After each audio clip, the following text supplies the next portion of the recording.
Thanks for the follow, Liquid Fox. You are a legend.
Hello, hello, hello. And everybody's here in Twitchland. Right, I'm going to say hello to Nikki. Hello. Hello, Nick. How's it going? Testing, testing, testing. Hello. Nick is here. Wasn't on mute. Yeah, I was. That's fine. Yeah, just want to say a big thank you to Liquid Fox for subscribing. You are a legend, sir. Hope you're doing well. He's my mate from America land. Is he? Well, wow, he's subscribing to me. That is awesome. Thank you very much. So, Peebs will be joining us very shortly. He's having some laptop issues. I'm not sure about Darren because Darren I haven't heard from all week. I've no idea. I've no idea what's going on with him. Ooh. So I might actually give him a quick ring while we're waiting for Peebs. Yes, no rush. I'm off all next week, so I'm not like, struggling for time or anything. I am at work tomorrow. But you don't actually work. Mate, I start work at 7 and I finish at 7 every day. And I do lots of work. All that brain power, mate. Right, what's Darren's number? Where is he? Hello, hello. Oh, hello, Peebs. How are you doing? Can you hear me okay? Yeah, I'm just going to ring Darren and see where he is. Oh, I was just because you was when last time I was on, you was moaning my AirPods weren't good enough, were they? So I've got me proper laptop, but then that's a jack for my headphones because obviously I can't put my jack. Are you coming on? Yeah. Yeah. I'll be on. iPad. I'm just wrapping up. All right, see you in a minute. Bye. All right, see you in a bit. Bye. Sorry, Peebs. I was just on the phone to Darren. Then he's coming on in a moment. Oh, because I got an iPad for Christmas, and then last time I was on, I used the AirPods, didn't I? Yeah. But you was moaning about the Well, you actually quality. heard the quality because you listened back to the show. Yeah, they weren't good, to be fair, was it? So, which is really odd because when I watch like the news and they do interviews with people, they all using AirPods. Yeah, they sound that's what fine. I couldn't work it out. Oh yeah, that's just to listen. They're not actually using them for microphones, so. Oh, maybe you're right. Yeah. Yeah. So, yeah, we'll get started in a minute. Yeah. Yeah. So I had to get my my Apple Mac out, which I haven't used since I've had my iPad, so I didn't want to do loads of updates and stuff. Oh, yeah. Sounds about right. Oh dear. That's fine, mate. You and Colin are like twins now because you play the same games together all the time, and then you all and you're both Apple fanboys now. Yeah. Well, I still haven't got Apple phone yet. I've still got my Android. Oh, I thought you'd got Apple everything now. No, I've got Apple Mac and Apple iPad. And the missus got Apple iPad and phone, but I've still got my my Android S, whatever it is, 21. It's not the very latest one, but I'm still under contract with it. So because I want the new Fold or Flip, or whatever it is. Yeah. Well, as I say, like I was one of the reasons I was telling you, like in our WhatsApp group, about listening to that episode of Joe Rogan that I was telling you about, because I had a guy on there talking about how insecure Apple phones are in regards to privacy. It was just a really interesting conversation. Yeah, phones are almost like, I know you guys take the mick out of me for having TikTok because it's a spy, but all the apps and phones are all as bad as each other. Oh yeah, they are pretty awful, but there's certain apps, of course, that are worse than others, right? And I think TikTok's more of a propaganda machine thing. Oh, massively. You know, the Chinese government are using that as a propaganda machine and to dumb down the masses in the West. Yeah. Yep. It is. It's true, man. They're dumbing down the West by having birds shake their fucking tits and ass on TikTok. Pretty much. I mean, they can't. That app is not available in China. It's a Chinese app. That's all you need to know. Yeah. So, money talks, baby. Money talks. As Stevie V once said. Yeah. So what we're going to do then is, because Darren's taken a little while, I think we'll just start without him. Yeah. That's good. Because he'll just jump in, because he always goes last anyway. So yeah. Well, I've only really come on to chat Elden Ring. Well, that's fine. Nick hasn't played that. I haven't. I bought Dark Souls 1 though. Oh, nice. So retro, Nick. He is. You were streaming some really old game today as well, I noticed in my emails. Yeah? Yeah. Retro, man. I was like, oh my goodness, he's keeping up the retro. 2003. That's practically brand new. That's this millennium, isn't it? I mean, I'm in the 2000s. I'm normally in the 90s. What? Yeah, Dark yeah. Souls 1's 2003? No, we're talking about the game he was streaming today. We'll get into that in his games played, I'm sure. Okay, yeah. Okay. Oh, I've just had a message. It might be Darren. Oh, Colin says room for one more. Oh yeah, he said he might come on. Bloody hell, got a full house tonight. Yeah, because we wanna talk Elden Going Ring. to 1 in the morning. Yeah. Good job I'm off for a week. So am I. Yes. Right, let's start without Colin because he's going to be another 5 minutes. I don't want to hold up the Twitch people. Yeah. So. No worries. Okay. Okay. So we'll go.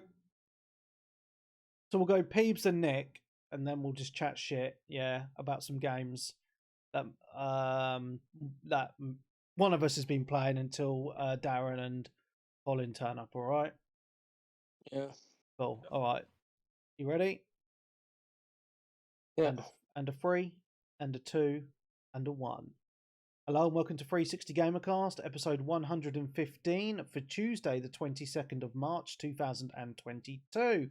I'm your host, Mark Webb, Gamertag, Pearson ID, Steam ID, Webby360G, and joining me on this very fine evening is... He's back again. It's Mr. Peebs. And Nick fights. But hey, right, we do also have Holly Wally and Sensei joining us very, very shortly. I just wanted to get started instead of waiting for them. So you will hear their dulcet tones very soon. And they will, Colin's joining to talk about Elden Ring because he's now super addicted to it. And Darren is obviously the weekly staple who never lets us down. He's just running a little bit late this evening, which is fine. So, yeah, man, it's been a pretty interesting gaming week. I've played quite a few games myself. Just a little bit of an update in some other stuff. I'm off to Australia next month. I'm going for just over 4 weeks. But never fear. Oh, hello, Darren. I told you we'd hear Darren's dulcet tones shortly. Yeah, so Colin will be joining us in a minute as well, Darren. But I was just saying, yeah, so I'm going for just over 4 weeks, but never fear, the podcast will still be going on. So what I'm doing, I'm taking my laptop with me, and we're still going to be recording whilst I'm out there. I'm going to be recording with the guys who live in Australia and Wes who lives in Thailand because it's a similar time zone. However, for that 4 weeks, I will not be live streaming. It will literally just be recording and then going on to the podcast feed as normal.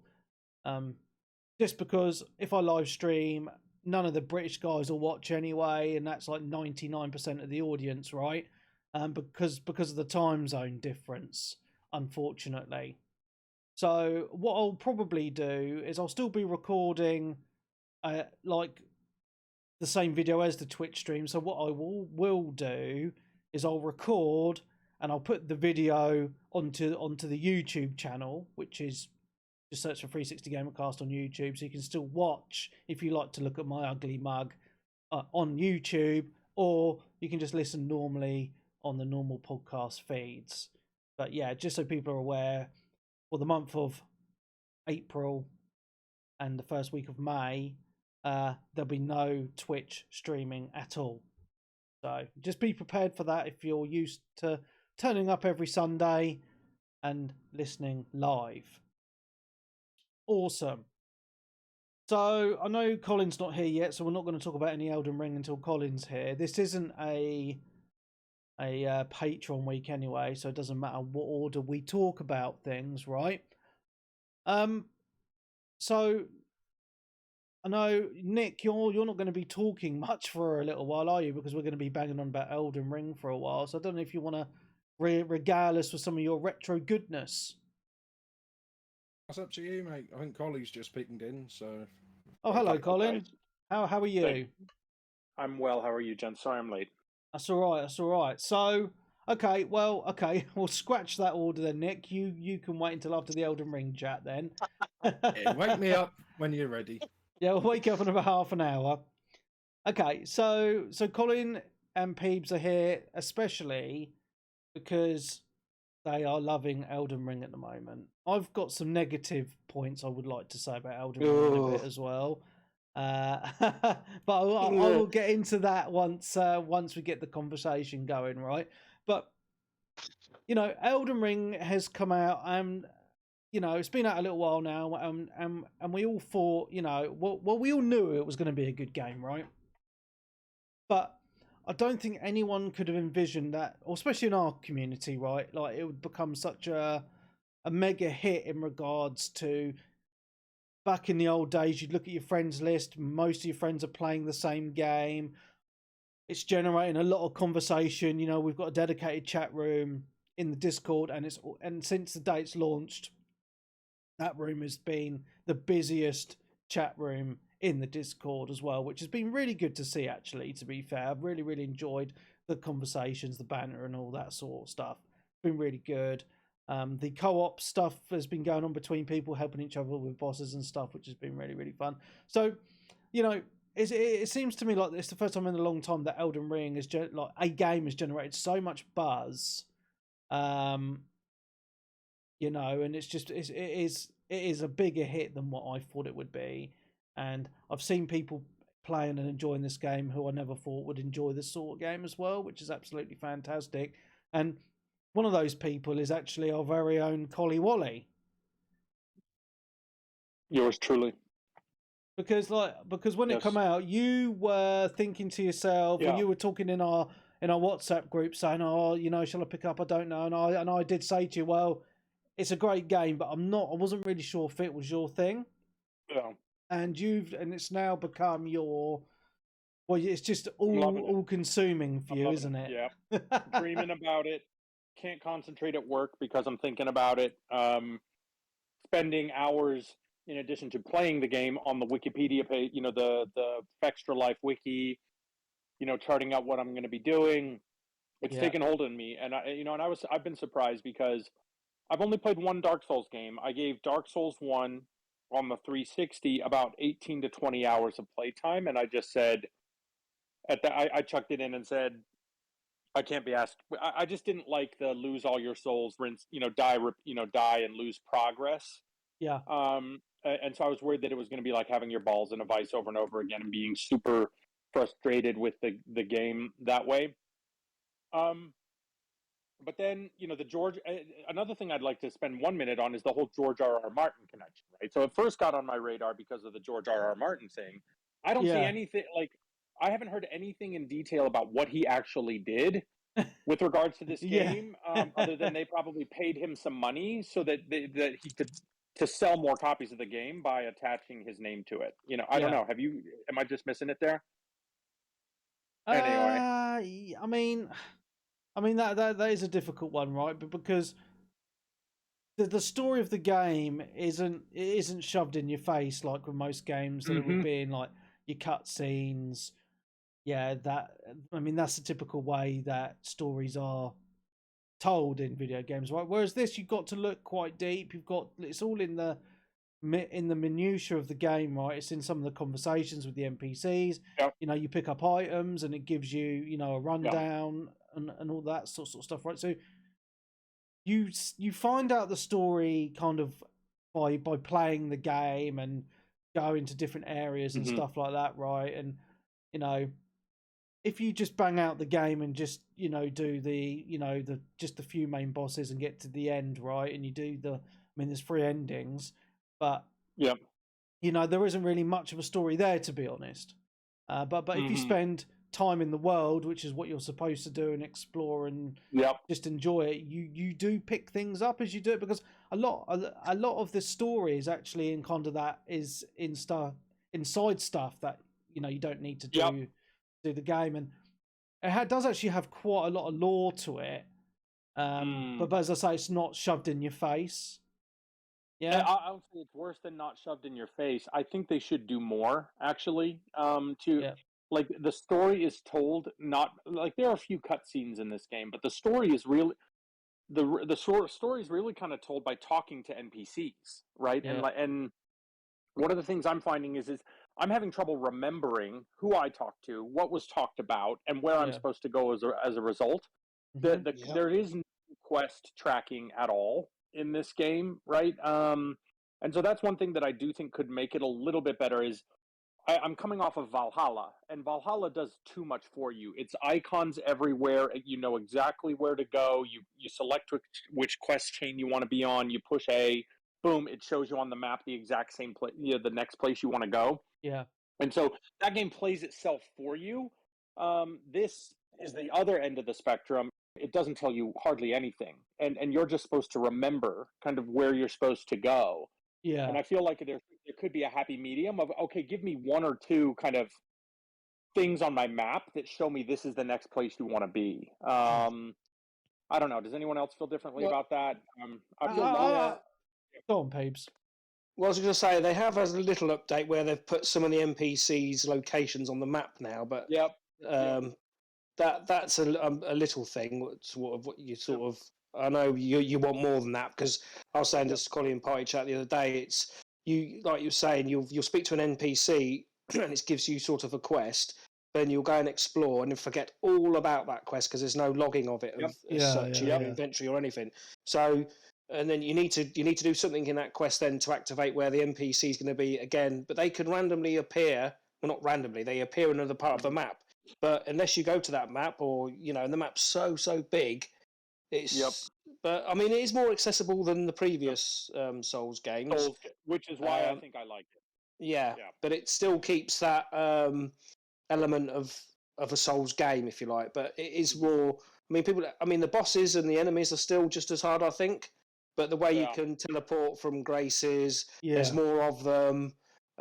Even the Graces have the little fire arrow things to sort of give you an indication of what direction to go in. Yeah, things well, like this that. is what I was going to say. Colin was saying I don't know where to go or whatever, but the map does give you a little hint when you look at the sites of Grace, and has like the little glowing line kind of where to go. But I have noticed on the map that those lines do take you to optional side bosses you don't need to do as well. Yes, because when you look at the map, they're pointing all over the place sometimes. Which direction am I supposed to be going in? Yeah, but I actually quite like that about the game, that it doesn't hold your hand. You don't know where you're supposed to go. It just gives you the option of just exploring the world and just happening upon things, right? So, Colin talked about using the wiki, which is absolutely fantastic, the Fextra Life wiki, and I've used it a hell of a lot as well, right? But even with using the wiki, I have spent many hours just exploring the world, and I've just, come across so many surprises, NPCs, like caves, all sorts of places, which I've just found by just on accident, and they've been some of the most memorable experiences I've had in the game. Yeah, and there's so many secrets in this game that people do not know about. I keep on, like, every day I go on the internet and I see like new YouTube videos or new articles where people are like this week it was discovered that there's a secret room behind the wall. You have to hit it 50 times for it to open. I was like, what the fucking hell? If they've got stuff like that in the game, someone discovered that. I know, but this is what's cool about it, because people are still going to be just discovering new things in years to come, which is brilliant in my opinion. Couple more thoughts on the game. Colin, can you do me a favor? Like, can you just unplug your mic and plug it in again? Because you went really quiet. Like, you were talking and it kind of popped, and then it kind of like your volume went down.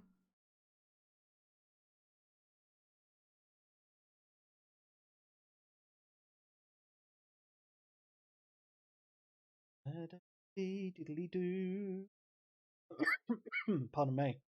Me. Hello? Hello. Yeah, that's fine. Go on. Okay, sorry, it's my AirPods Pro. I don't know what happened. I haven't felt this way about a game since Skyrim and Breath of the Wild. In terms of like you come out and you see this massive map and world to explore, and it's go somewhere and see something and experience something, and the discovery of the world is, a large part of the fun factor. The map is huge, it's gorgeous, and the feeling of excitement and adventure as you go into different places in the world. I haven't felt that way about a game in a long time. I really like leveling up my dude, getting him more and more capable to fight some of these really, really challenging bosses. And then I do like that. Like in Valhalla, I leveled up my guy. Like I'm probably 80 hours in Valhalla. It was only a challenge for the first 3 hours. And then after, like, I just went. My dude was so over leveled and so powerful. I could go into any battle and take on a castle full of 300 bad guys by myself and kill them all with no problem. This game is very, very challenging. The challenge curve is very steep, and you really get a sense of accomplishment as you die. And again, I'm not like, I don't know. Maybe not everybody's wired to fight the same boss. Try them 10 or 20 times, and then finally defeat that boss and feel the sense of accomplishment of doing something difficult. But I'm doing that change, and it's really, really rewarding. So I'm really liking that a lot. Nice. Another funny observation about this game is you'll be in party chat. There's 6 of us. We're all playing it, and just there's side banters. Everyone's playing it, and then out of the blue, it's no, I got 50,000 souls.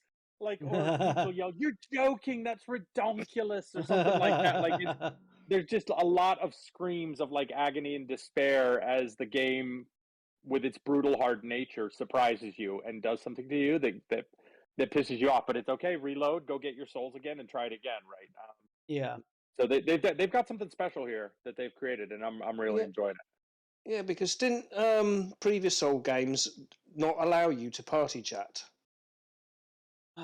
Was that Am I it? right? No, I'm sure that really? was one of the. Really? I'm sure that was one of the things in the early Dark Souls game. You couldn't party chat while you played it. Or have I just imagined That's that? crazy. I can't remember, mate. I know there was a game that did that, but I don't think it was Dark Souls. Mm. Maybe PlayStation didn't have party chat when that came out. But yeah, didn't Journey, they stopped party chat and stuff like that because you couldn't know who you were playing with? Is it something like that? Don't know, I'm mate. not sure. Yeah. So sorry. One other kind of thing I want to just say is the reason I got this game is it was my son's birthday. My 2 sons are into gaming. They've done their research, and my son was like, "I want Elden Ring for my birthday." So my brother got him the Xbox gift card credits to virtual to buy the electronic copy of the game. He downloaded it, and I was like, well, hell, if they're gonna do it, I'm gonna do it too. So I bought myself a copy, and we're all playing the game together. Nice. What the problem? If you were in our WhatsApp chat, you would have seen that I didn't really like it right at first. I started playing it when it was only 40 or 50% downloaded, so I only had the starting area.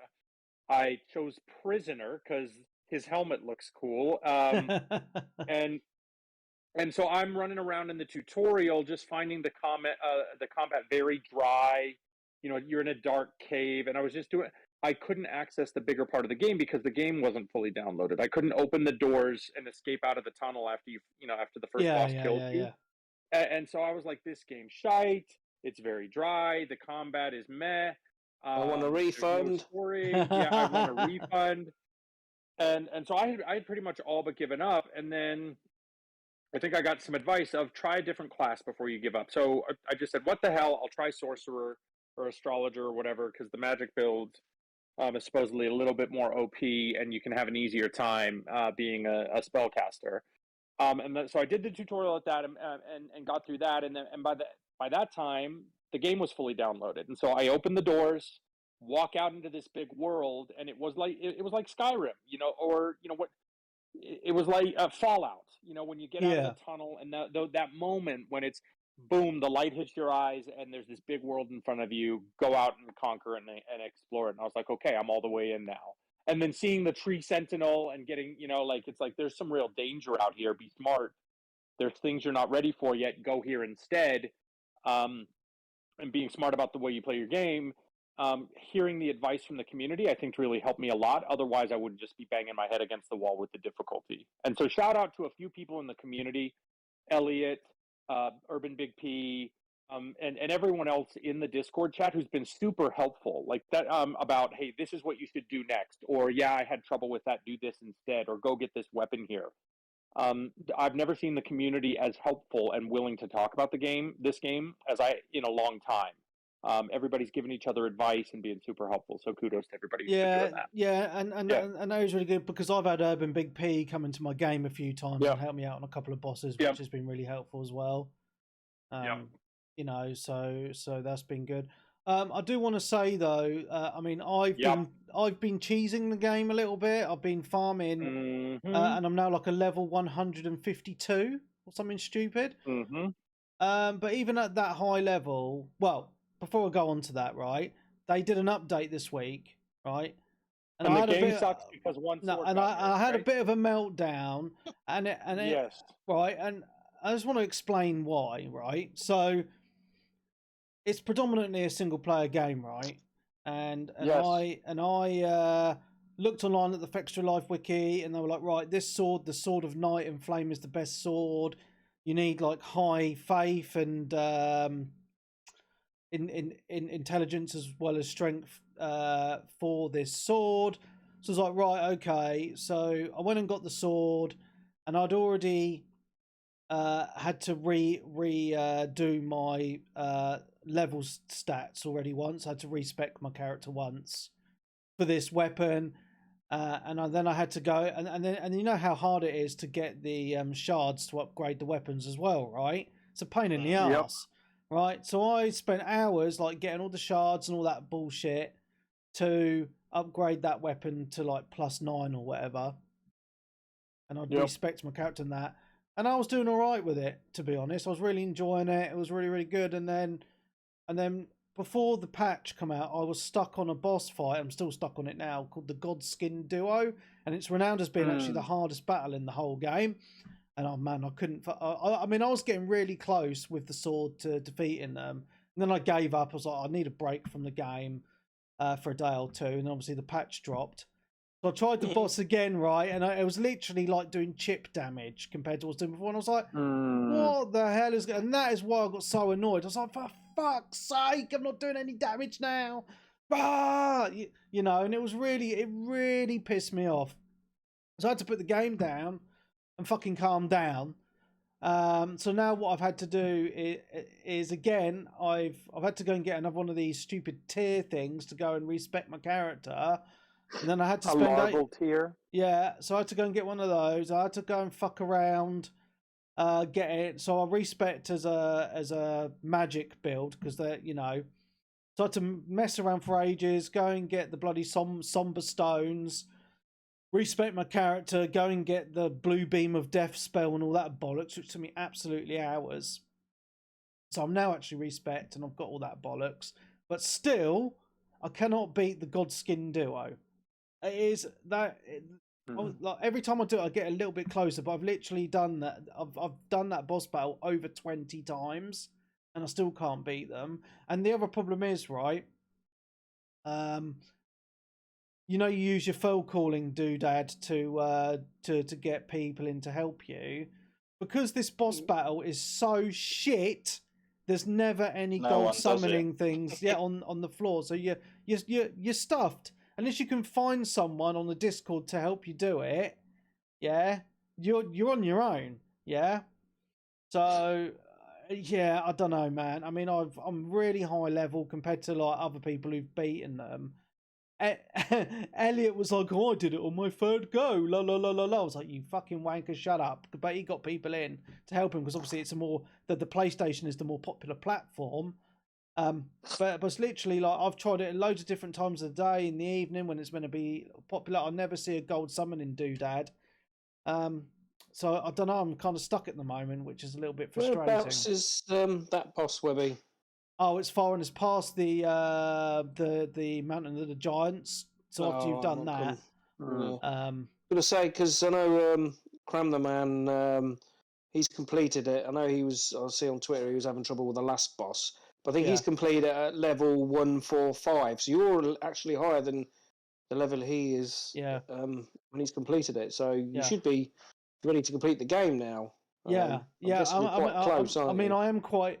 I am in one of the final areas. There's a few more bosses to go, though, to be fair. But it's just this one boss battle, and I've seen on the Reddit and all that everyone's complaining about it. It's just because you're against two bosses at the same time, and they're very fast.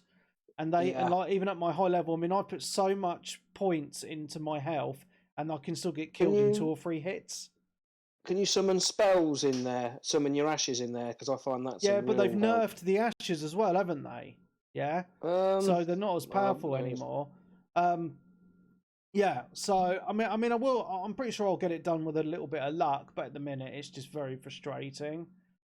That's the only thing. That is always the fun, isn't it? When you the community finds stuff in the game that's really good, and it kind of becomes like the meta. Yeah. And then the devs are like, no, and then they just nerf it all to the shit, and then people have got to find other builds. Like I've lost count of games where they've like literally made me like pretty much like re-gear my entire character because they've changed how it all works. Yeah, and the thing is, put up information.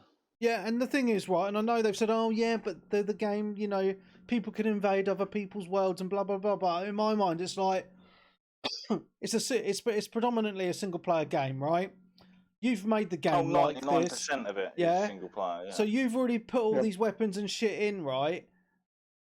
Why nerf it and piss people off? Because, you know, I spent hours, as I say, that's the reason why I was so angry. I'd spent hours of my time, my precious time, to spec my character how I wanted, and it was all fucking wasted. Yeah? That's what I was annoyed about. On the other. Are you saying that sword is now completely useless? It's shit now. It's so shit. It's not even worth using now. It's crap. Are there better swords? Yeah, there are. So I looked online, and there are other swords now that are a lot better. But I just thought, you know what? If I'm going to respec, I'm going to go the nub route and just go for the magic build. That seems to be the easiest. So, yeah. Well, I don't know what to tell you, man. Well, I've respecced one sword now. was not an entire video game make. Well, it ruined it for me. But yeah. Okay. Well. One other comment, slightly changing gears, is I'm a guy who plays an RPG where, or the games I play, it's like I have to do everything. I'm very methodical about like I have to explore all the areas, I have to get all the loot, and I've come to the realization just probably in the last 34 or 36 hours or so that like I need to get that out of my mind and just accept the fact that I'm not going to get to every area, I'm not going to explore everything, I'm not going to get every boss. Because the game is just so massive and so much of it is optional. Like, and I don't know if other people have, you know, like me, approach the games that way. But this is probably a 200+ hour game if you're going to say I'm going to go to every area and fight every boss. Well, the key difference is, Colin, compared to a game like Assassin's Creed, is with Assassin's Creed, because you look at the map and there has so many, you know, bits to go and see on the map. You know, all the icons are there, right?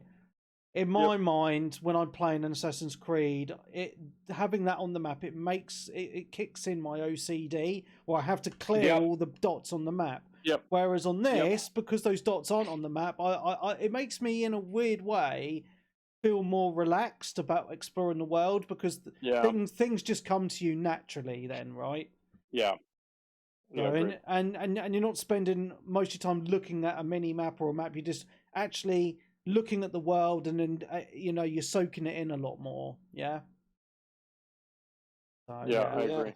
This unpredictability of it, you can be just walking around, all of a sudden a dragon swoops down that you just know that you wasn't expecting, or something jumps out from behind the bushes, and all of a sudden you've got a major boss battle on your hand. I mean, I think the rumor is it's something like 87 bosses. Yeah. Obviously, some of them are like mini bosses, sub bosses, and optional. Like you've got a lot of catacombs and caves to explore, which are optional, which have bosses at the end of them. But it's fun exploring them because they drop good items that and weapons and armors and things that are always good to get. Yeah. Although we've had this conversation yesterday, didn't we, in the party chat between us all, trying to find the best staff for the magical class, and we're all sort of rocking the same one, even though there's rumours there's better ones. I've looked on guides to try and find them, to have found them, and then I've still found that the one I was using originally was better. But there's just so much to do and see, and so many items and armors, and I'm like 70 hours in and still finding out things that I've that I didn't know, like talismans. I've had loads of talismans in my inventory and not had them activated till I was like 50 hours. Till I was like 50 hours into the game. Wow! It's just so much to see and do and to think about it, but it's great. And I think they said it's sold like something like 12 million copies, hasn't it, since it launched? It's the best-selling Souls game so far. Yeah. Which is it's crazy. It's one of the best-selling games, like really. Yeah. Yeah. I mean, and that's what's quite surprising because they're renowned as being so hard, but it sold 12 million copies, right? And it just goes to show that gamers do like a challenge, and because what it reminds me of, like, it reminds me of old school games, from like the 90s. Mainly because that's kind of the era of gaming that I grew up with, but obviously like the difficulty of those older games from the 80s and 90s, right? It just feels more of a gamer's game, if that makes sense, because you're just kind of left to get on with it yourself, and it doesn't hold your hand, right? And that's what I really like about it as well. Well, that's it, because you can make it, you can have it as hard as you want, or it's still hard, but if you could say to yourself, right, I'm not going to use a guide or nothing and just play the game how it's sort of meant to be played, I guess, just by exploring.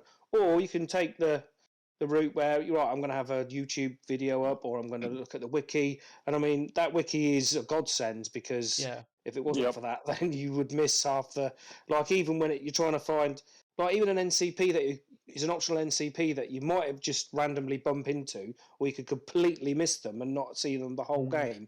But then speaking to them opens up a quest line, and you have to do 5 or 6, 7 different things to finish that quest. Well, without the guide, I'm sorry, you just wouldn't, unless you develop the game, then you wouldn't know how to do them. How these people have found out how to do all this stuff in such a short space of time means that wiki was up a few days after the game. Yeah, well, they had it early, right? I mean, I don't know how early. Yeah. But it just makes me think, right? If this had come out, like a game like this had come out in the 90s, the only way you'd be able to find out all these secrets is by buying one of those Prima guides that they used to do. And just imagine how fat. Imagine how fat it would be. Yeah. Well, that'd be cool for this game. A collector's edition. Yeah. Yeah, it's the power of free marketing has definitely helped that game a lot.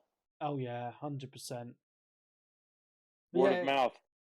Fantastic game, man. I mean, I know I was bitching about it the other day. I was just Good so man, pissed Webby. off. Good but, man. I got back into it, and I am still enjoying it.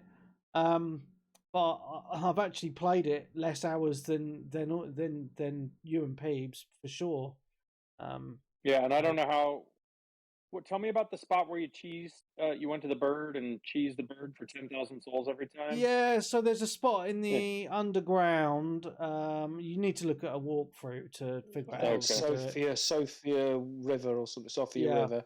Yeah, it's kind of that kind of underground area. But if you use a bow and arrow on this bird, you hit it once and it falls off the cliff, and you get 11,000 plus souls every time it falls off the cliff. And it's right, and it's literally right next to a site of grace. So you literally just kill it, rest, kill, rest over and over again. That's how I've got my dude so high, definitely by cheesing.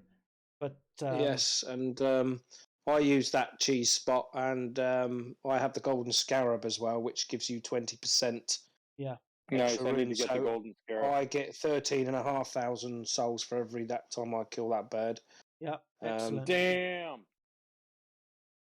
Excellent. Which is quite a few kills because I'm level 120 now, and it's like about 90,000 souls just to level up. So you've got to kill that bird 9 times.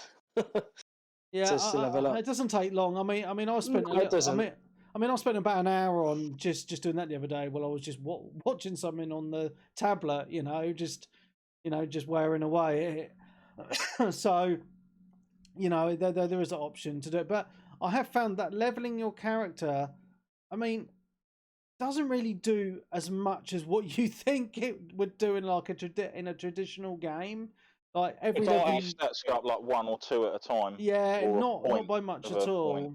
No, what does make a big difference is actually the biggest is leveling your weapons.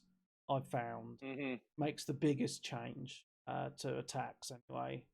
Hence your frustration at the Sword of Night and Flame. Yes, yeah, but I now have got to a point where I can actually I can actually buy all the Somber Stones now. I don't need to go and find them. Who's the merchant for that? So it's the one in the the 2-headed lady or the 2 ladies in the main in the, so you so you need to get these items and you give them to them, and then they sell you the Somber Stones, and you get those items towards the end, like in that kind of final-ish area that I'm in now. So yeah, you've got a little while to go, but yeah, man. Actually, there's so many things. How many main bosses are there? There's only about 12, isn't there? Is that what I've read? There's not a lot, no. Yeah. So I think I've only done about 2 or 3 main ones. I've only done Godric and Margit at this point. My son beat Radahn. So the main boss is like so you got to do the 3 main ones to get into that kind of the final, the big city, and then once you get to another, so you have a main boss there, and then a bit further on in the game, kind of where I'm at now, it feels more like a traditional Dark Souls game because you can't progress further into the area until you've beaten a boss, and then you get another boss. You get like 5 or 6 bosses all in one area, kind of one after the other. Oh dear, looking forward to that bit. Yeah, so the difficulty certainly does ramp up, but it's a good challenge, and when I've managed to get people in for bosses, it's been really, really good for the co-op. But it's just this one boss that no one wants to fucking do. I'm kind of struggling with, so yeah. Well, if I'm not too, as some people know, I've been hit with the Rona this week, so I've got a week off work, and I shall be trying to complete Elden Ring. So if I'm not too far behind you, Webby, and I manage to catch up, I can always jump in if you're still struggling. Wait, yeah. If I catch up. Are there restrictions on what level you can be with the person you're co-oping with? No, there's no restrictions at all. Okay. You just have to have unlocked that area because I've not unlocked it yet, so I can't obviously come and get to you. Yeah. That's another gripe I have about this game is they don't make it super intuitive or easy to just pop in and pop out of your mate's games. You have to do all this weird shit with all these different items. Yeah. And I feel like that's a bit of a pain in the ass. Yeah. Yeah, it's a pain in the ass. Yeah. So is there anything else you guys want to say on Elden Ring since we've been banging on about it for about half an hour? No. Okay. I think no, but obviously in the future when we've all completed it and given people time, we need to do a spoilerific. Although I don't know, story-wise, is there anything to spoil? Because what you're saying earlier, I've not really paid too much attention to the story. It's just all about the gameplay for me. Yeah. And then the exploration and stuff and the bosses. You've got to just so basically the story is you got to, rebuild the Elden Ring so you can become the Elden Lord. That is literally the story. Yeah. Yeah. So, I don't think there's much else to it, to be honest. Cool. All right, so we'll leave it there on the Elden Ring chat because I know Nick is falling asleep in the background. I can hear some snoring going on. Nick, you there? Oh, wake up! Don't wake me up. I wasn't on mute. Cool. All right. So what we'll do then, Nick, if you we'll give you a little bit of a chance to talk now, because otherwise you'll be silent for ages. I don't know if anyone's on a time limit this evening, Colin or Peebs. I know Peebs, you're not well. No, I'm okay. It's just I haven't played anything else apart from Elden Ring, so Yeah. All right. And Colin, you've not played anything else apart from Elden Ring either, I I've been take playing it. Valhalla, But that's about it, yeah. Yep. Okay, cool. Well, Take it away, lads. As I say, you're more than welcome to stay around for the whole show, but I know obviously it's probably going to be quite long, so don't feel pressured. Yeah, if you want to play some more Elden Ring or whatever. Okay. Nick, yeah. So far away with what you've been playing this week, my dude. All right, so I've finished Sonic Generations now finally. Excellent, and how was it? It was okay. I was a bit wound up towards the end because there isn't as many levels as you think. Because I think I sort of said it a bit last time, and I think it was even worse. There's only 9 levels in the whole game. Oh, okay. Stages, yeah. But then you have to obviously do it as future, present day Sonic and 2D old fat Sonic as well. So, I just want to go out and say that old fat Sonic is still the best Sonic. Oh yeah, he's still the best Sonic, and he learns to do like the dash jump at the end. The attack where he actually can't do that in the old games. Yeah, that's why they say things like that. Oh, you can't do that, can you? I can do this. And he's like, oh, but you can't do this anymore, and stuff like that, which is quite funny. And then I think right at the end, to spoil like a 12 or 13-year-old game or whatever it is, basically you think, oh, I've beat Robotnik or Eggman, everything's great, and the old fat Robotnik turns up. Oh, that's so cool. He's like, oh no, you've got 2 of us, and they're all sort of, them 2 are sort of arguing with each other. And I'm not really sure why. There's just some sort of weird monster that messes with time and brings, like, the old Sonics to the new Sonics and stuff like that. Yeah. But it's not too bad. I mean, like I say, I think like a lot of Sonic games, especially the 3D ones, basically towards the end, some of the games aren't really that finished when it comes to like some of the battles and some of the stages, like for glitches and stuff like that. Right. I did there was like the final sort of 2 boss battles. It's just like pretty much similar. You're chasing like Robotnik. You have to like do a bit where you hit a ramp and you land on like a railing and you slide on it. Yeah. Then you slide on it and then you jump off towards Robotnik, and then the thing flash to say you've locked onto him. You press the button and it's like, no, he doesn't attack him. It just like attacks the wall or something. And then a few more times where it's always when you go left on one of them, instead of land on the railings, he just like falls through the world. Mm-hmm. All right. So I'm like, all right, fair enough. So that was a bit frustrating. That was one of these like 2-stage boss battles. So I like had to look on YouTube how to do it, because I'm like, because it changed how you were hitting him before. I was like, oh, that's how you got to do it, because they weren't really telling you. I did that boss, and then obviously I collected all the emeralds, so I had to put all them like these doors or something for whatever reasons. And then we had, like I say, the final boss battle, which absolutely did my head in, because the game actually lies to you. Oh, right. Well, basically, because you've got the emeralds, you basically, both you and old fat Sonic, turn supersonic in yellow. Yeah. Obviously, when you do that, you have to have rings, and the rings count down. Right. Yeah. Once you get to 0, you're not supersonic anymore. And in this boss fight, you just die. That's it.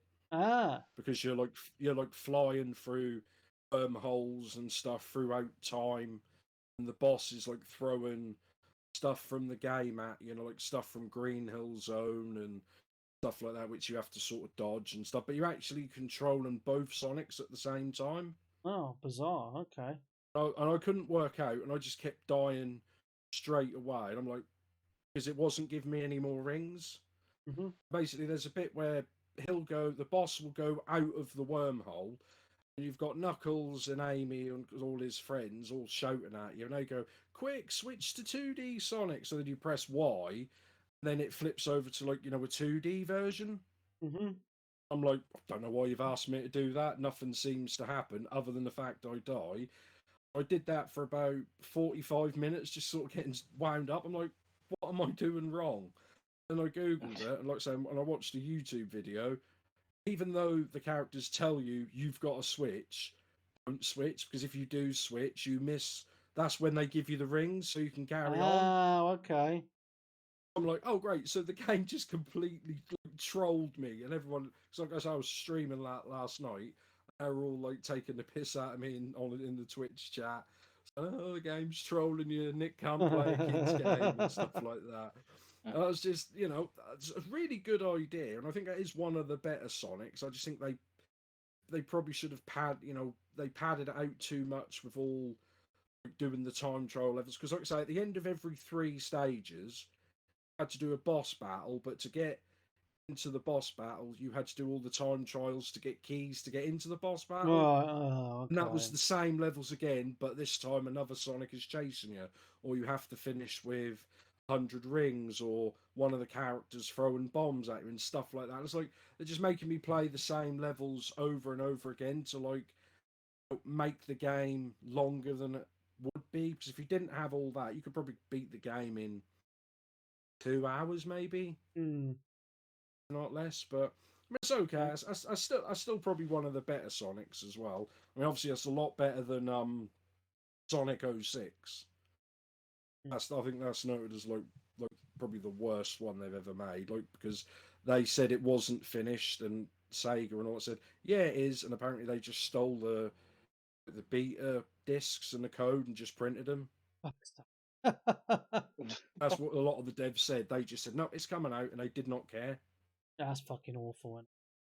Yeah, but that's a game where it's so bad and broken, you like have to play it just to see how bad it is. Like, where you just always falling through world, and even parts of the world you can actually see where they haven't actually finished, like the scenery and the backgrounds and stuff like that. There's just like that's got to be down to like them being forced to put it out at a certain time, and the game not basically being given enough time to be completed properly.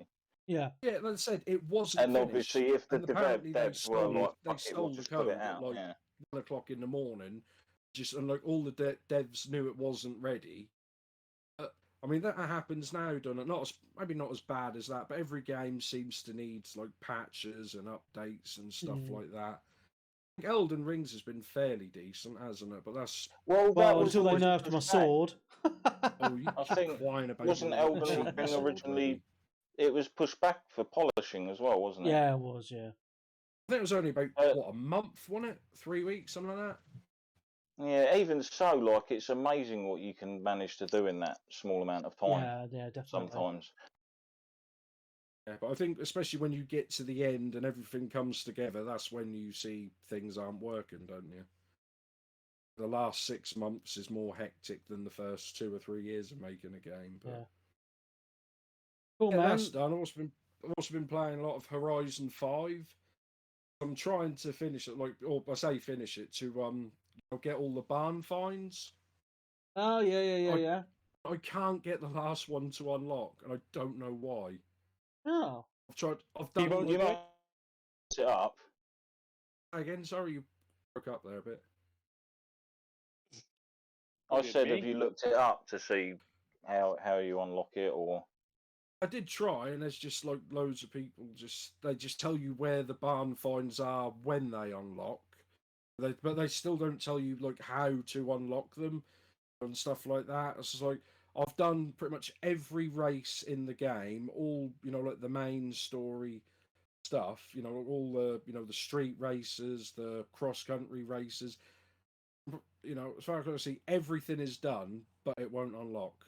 Weird. Is it the one tied? Isn't there a barn find tied to a property you need to own? Usually in those games. Don't know. There was in Forza 4. was one you had to unlock the castle or something. Could be was like that. 10 million credits. I don't think that's in this one. I mean, maybe I should have Googled it, but that's probably what it is. I bet I got to buy something. Yeah, look it up do because I didn't have something. any issues with it, but I don't know if I did anything different or anything specific, to be honest. But yeah, I played a little bit of Horizon 5 this week as well. We did the Forza Thursday with Laffer and Venom. There was only us three this week. If anyone wants to join us, you're more than welcome. So what we do is we just do the weeklies, which is just to do the all the bits you need to do to unlock the 2 cars that they push out each week, to do with the weekly things you need to do. And it's, you know, some races and, you know, the drift events and all that, you know, and other bits and pieces. And it's always a good laugh for a couple of hours on a Thursday. Yeah, so yeah, that was a lot of fun. And as I say, that people are more than welcome to join. Sorry, Hell it's, yeah. it's a really good game. I did get a weird glitch which I've never seen in it because you know, in some of the races you race like a big like colourful float thing. Yeah. Like yeah, and basically the camera's sort of right up and high, obviously because the float is huge. Yeah. I did that right, and when I came back, the view was still like that, even though I was in a car. Bizarre. So it was right. So it was like I was playing like Micro Machines again. Awesome. And I was like, I couldn't get it to go back. So I'm like, well, maybe it was always like that, but it seems really far away. So then I like restarted the game and it fixed it. So that was fun, but I'm enjoying that. It's just I want to unlock that last barn find. Maybe Google is my friend. Yeah. Well, you played, my man. Also, Pokemon Arceus. I think I'm up to about 95 hours on that so far. Wow. Are you still stuck missing one Pokemon or whatever it was? Well, I've got 2 left to get now. This 2 is the part of like the main story. So one of them is Arceus as well. I didn't actually know there was a Pokemon called Arceus as well. So that, you know, I should be able to finish that this week. So I got a week off this week, so I'll finish that. Nice. Yeah, but it's just weird how the game ended, and it's like, oh, the end of the game. It put all the credits up, and it just like chucked a load of more, you know, main story missions at you, which, you know, is included getting all like the big legendary Pokemon and the Pokemon which his name is on the box. Right. I don't know why that would, you know, because I thought, oh, it's just there, the game's over. It's kind of, it's not as bad as don't you get like 10 hours into Assassin's Creed and then it puts like the title up and stuff like that? Yeah, something like that. It's like, oh, the game's only just started, but you know, this was like, I think I was like 80 hours into the game when it put the credits up, so that's why I think I was done. But that's a weird thing. But I think they've updated that another 2 or 3 times, like since then, put like extra missions and stuff in that as well. Okay. So it's a good job they're keeping that going. I'm not sure exactly. I think they've changed up and they've a few things because it was hard to get shinies for some people. Right. A lot of people get like collect shiny Pokemon, you know, which are like all different colours and stuff, which are quite rare. You could like get these little charms and stuff like that, which would like improve, you know, your percentage of seeing them. I think they weren't working for a lot of people.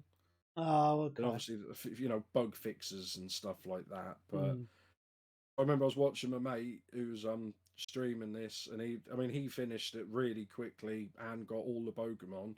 He was trying to get shinies for like 2 weeks, like streaming pretty much every night, 3-4 hours a night, and just nothing would unlock for him at all. Wow. And I've got like 5 or 6, and I haven't even been looking for them. So I think that's the update they've done. Like they'll put like pictures of Pokemon everywhere, so there'll be like a whole group of them rather than, you know, all together, rather than wherever they'd be, so you can actually see where they are. So that's pretty good. I mean, I've enjoyed it. This is probably my favourite Pokemon game ever. Nice. Oh, I'm glad you enjoyed it, my man. Go up there with, you know, the originals, or well, the remakes, you know, like Pokemon Leaf Green and Fire Red, which is just remakes of Red and Blue. Right, okay. Just I mean, it's exactly the same game, but just slightly better graphics. Yeah. And then today, playing a fantastic game. Obviously, it's a lot better than this Elden Ring's crap, you know.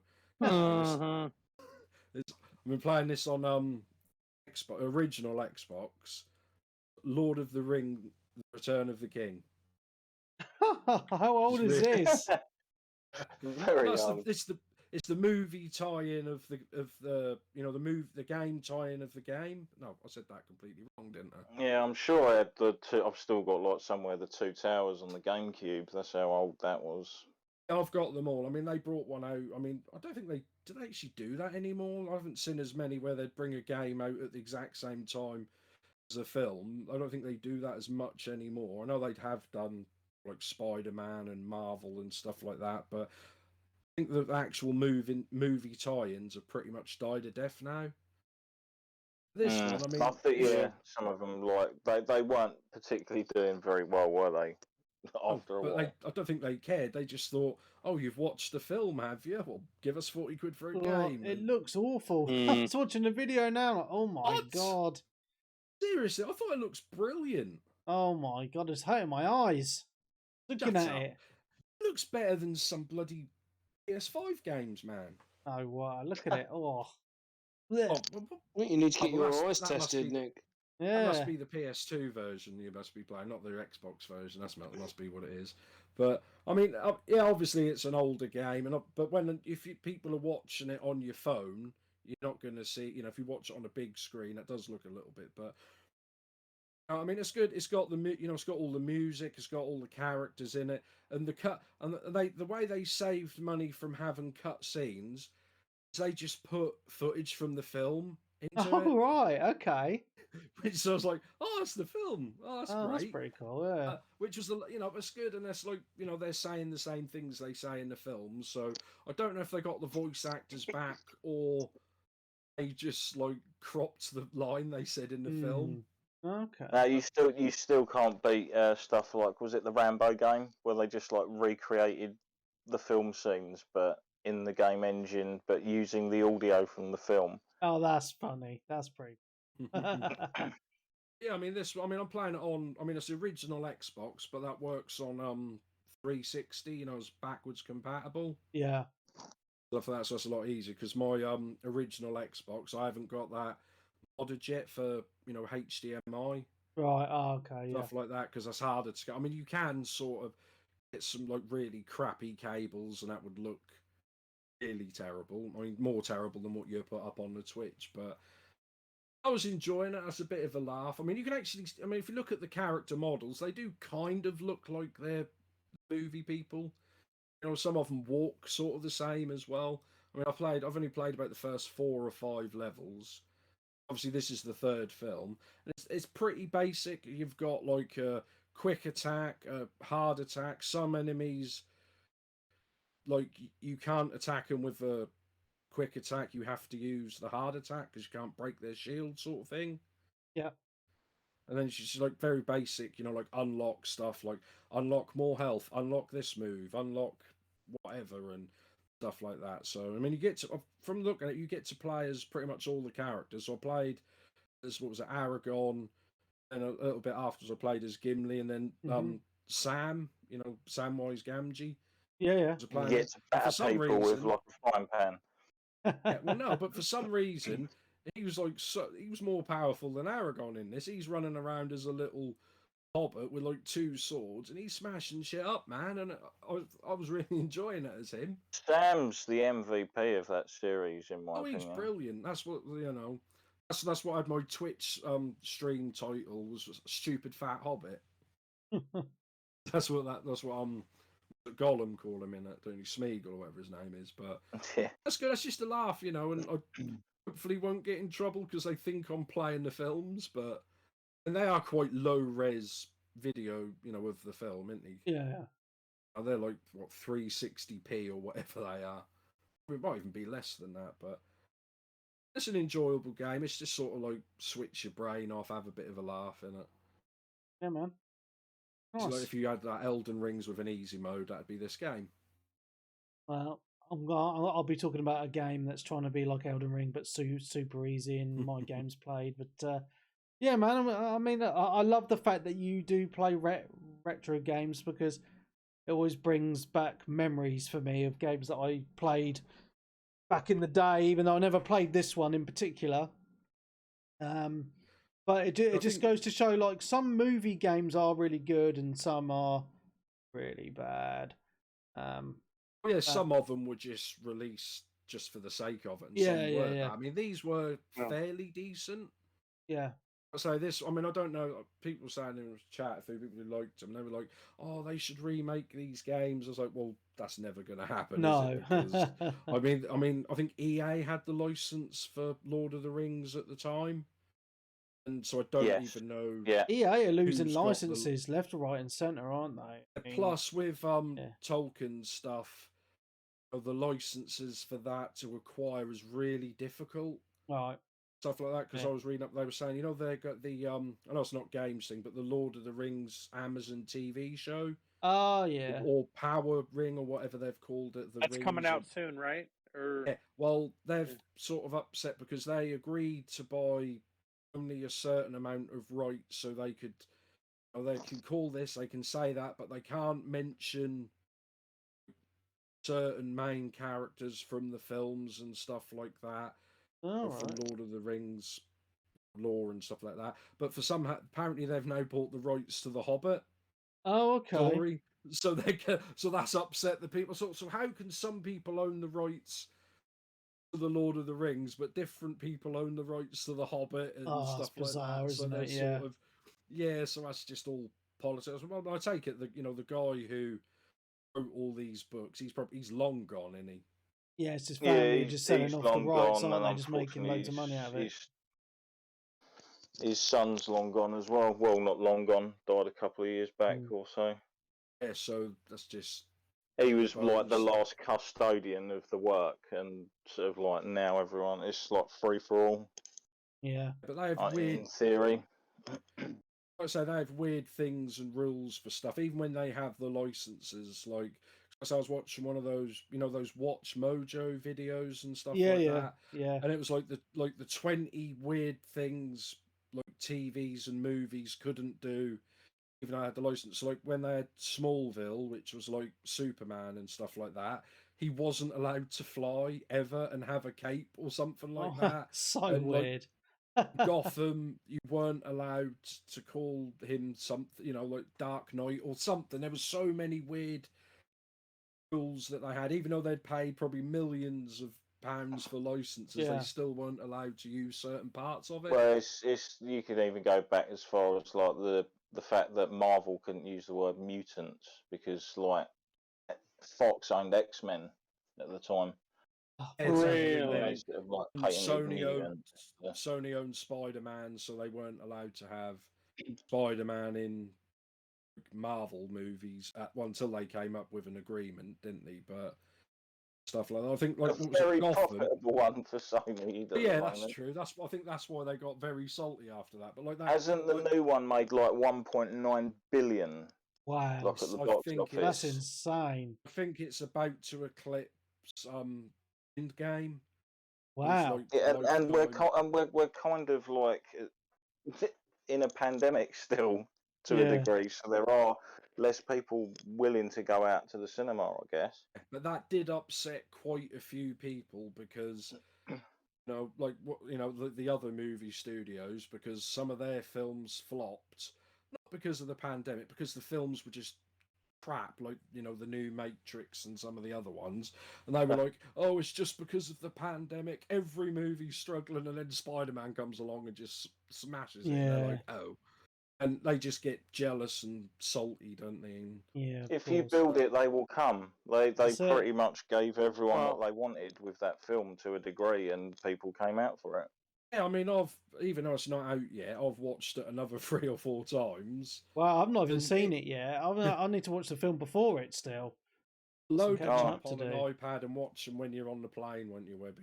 Well, I might actually do that, yeah, because I have them. I just haven't had time to watch them, unfortunately. Anyway, we are. It feels like there's a Spider-Man movie or a Batman movie coming out every 6 months.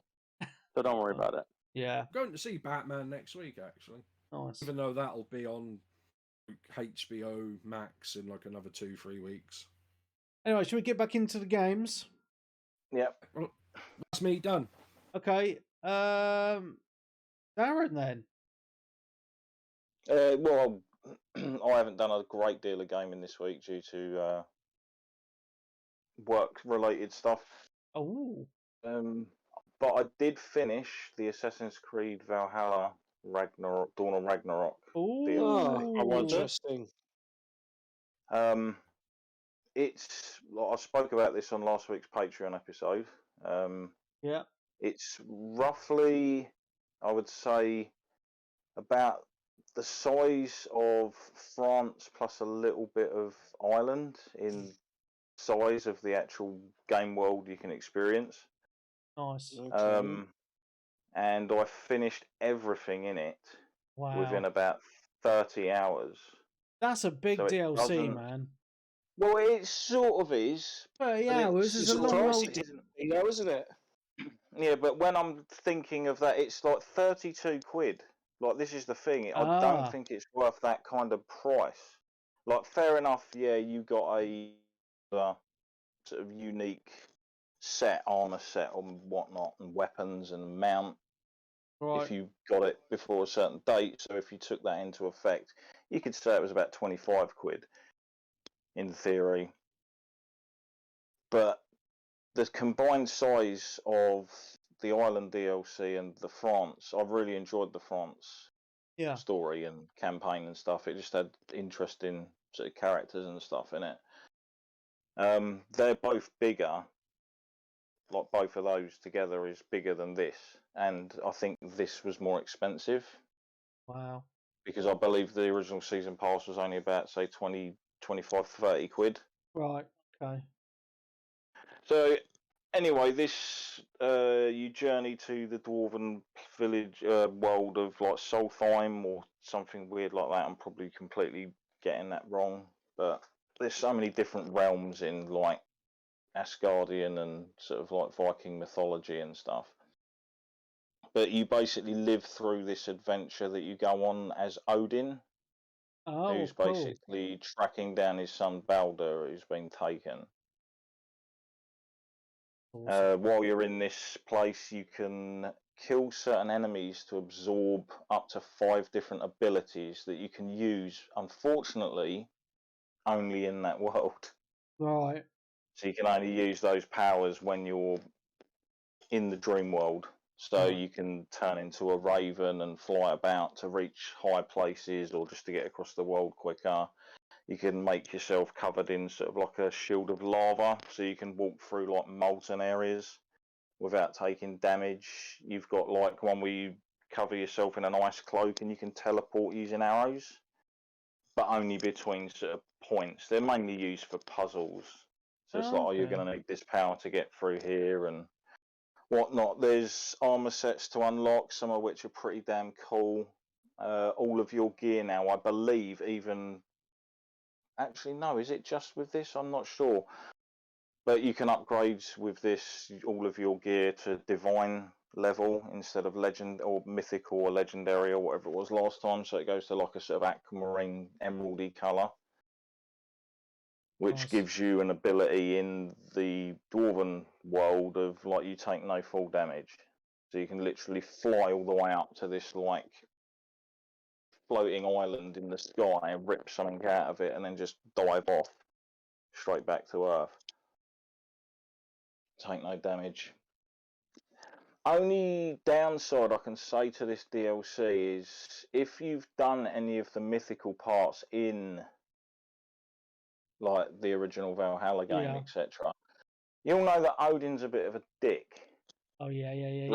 He's kind of like a horrible, self-serving, uses everything for his own ends. Like he'll show moments where he cares about certain characters, but in this, he will just literally sit there while people are killed, doing fuck all, and I'm like, it's kind of frustrating. Yeah. You're sort of being forced to play for a character who's a bit of a twat. But I suppose it all falls into a similar thing of how the Fall of Ragnarok and all that lot probably started and went on. And yeah, a lot of the Greek gods were like weirdos who went around molesting and like having kids all over the place and whatnot. So Oh yeah, it looks beautiful. I'm just watching the video at the moment. It looks. Yeah, it Oh yeah, looks well, gorgeous. it's a great looking game anyway. Valhalla is Yeah. like it's one of those, like we said before. You walk through certain areas in the forest, in like those dense forests with like the leaves coming down and the sun glinting through and stuff, Yeah. and you're like, that's fucking awesome. The great environments, which we'll Yeah. probably talk about in another game later on in the news section, which I Really? thought had amazing looking environments. Oh, okay. With a lot of attention to detail and stuff done. Yeah, apart from that, finished that. I've done a little bit more on Horizon Forbidden West because now I've finished.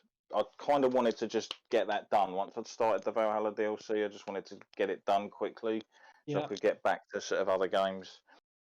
Yeah. Did more on Horizon. Still fantastic. Again, there's areas I'm going to in that game where I'm just kind of like you just stop and pause for a moment. Because the Yeah. moon's just rising up over the desert. You've just hit a sand dune. The moonlight's reflecting off that and the sand, and there's a gust of wind blowing like the sand all about. And stuff. Yeah. It's just one of those games in that regard. Still have slight issues with the combat, which I know a lot of people love, but it seems very sort of like hit and miss when you're Yeah. actually aiming for certain parts. Like we spoke about this before. And there was also this week DLC dropped for King of Fighters 15. Oh, You you're still can. playing that, are you? Oh yeah. You can just dip in and out of fighting games whenever you want. That's the beauty of Do you them. just play that single player, or do you ever go online on these fighting games? I've just been sort of single player and story and all that sort of stuff, like just single versus training, combo practicing, that kind of thing. Just Okay. when you got spare time. Nice. But yeah, they've announced I think 2 DLC teams because obviously you can't have a fighting game that launches with a full roster anymore for some reason. Yeah. So this was like the Garou team or Garou. I'm not entirely too sure how you pronounce it because I know a lot of people love Garou Mark of the Wolves or whatever you Yeah. want to call it, but I'm not a massive fan of it, to be honest. I preferred the Fatal Fury games that came before that one, where they kind of changed it a bit again. Okay. But that's just me. That and the fact that I've spoken probably about this a million times, but Terry Bogard, who was one of my favourite characters from the franchise, Yeah. lost one of his signature moves in that game because he Oh. taught it to someone else. Oh, for fuck's sake, stupid, isn't So it? I'm like, so you no longer have that move? Like, what the fuck? Why have you given that? That doesn't work like that. Oh, that's silly. And literally, you have just taken a move away from this character. Why? Irritating. But anyway, Rock Howard's in it. In the Terry team. was a This girl. new one. No, that's in the fucking thingy one. They just gender changed the character because they love doing that Yeah. shit for some fucking reason. And Yeah, they didn't you're even right, call mate. it Terry with an I either, which would have made a bit more of a weird nod. But yeah, so Rock Howard, Gatto, who's like the martial artist, and B. Jennett, who's like the sort of pirate woman.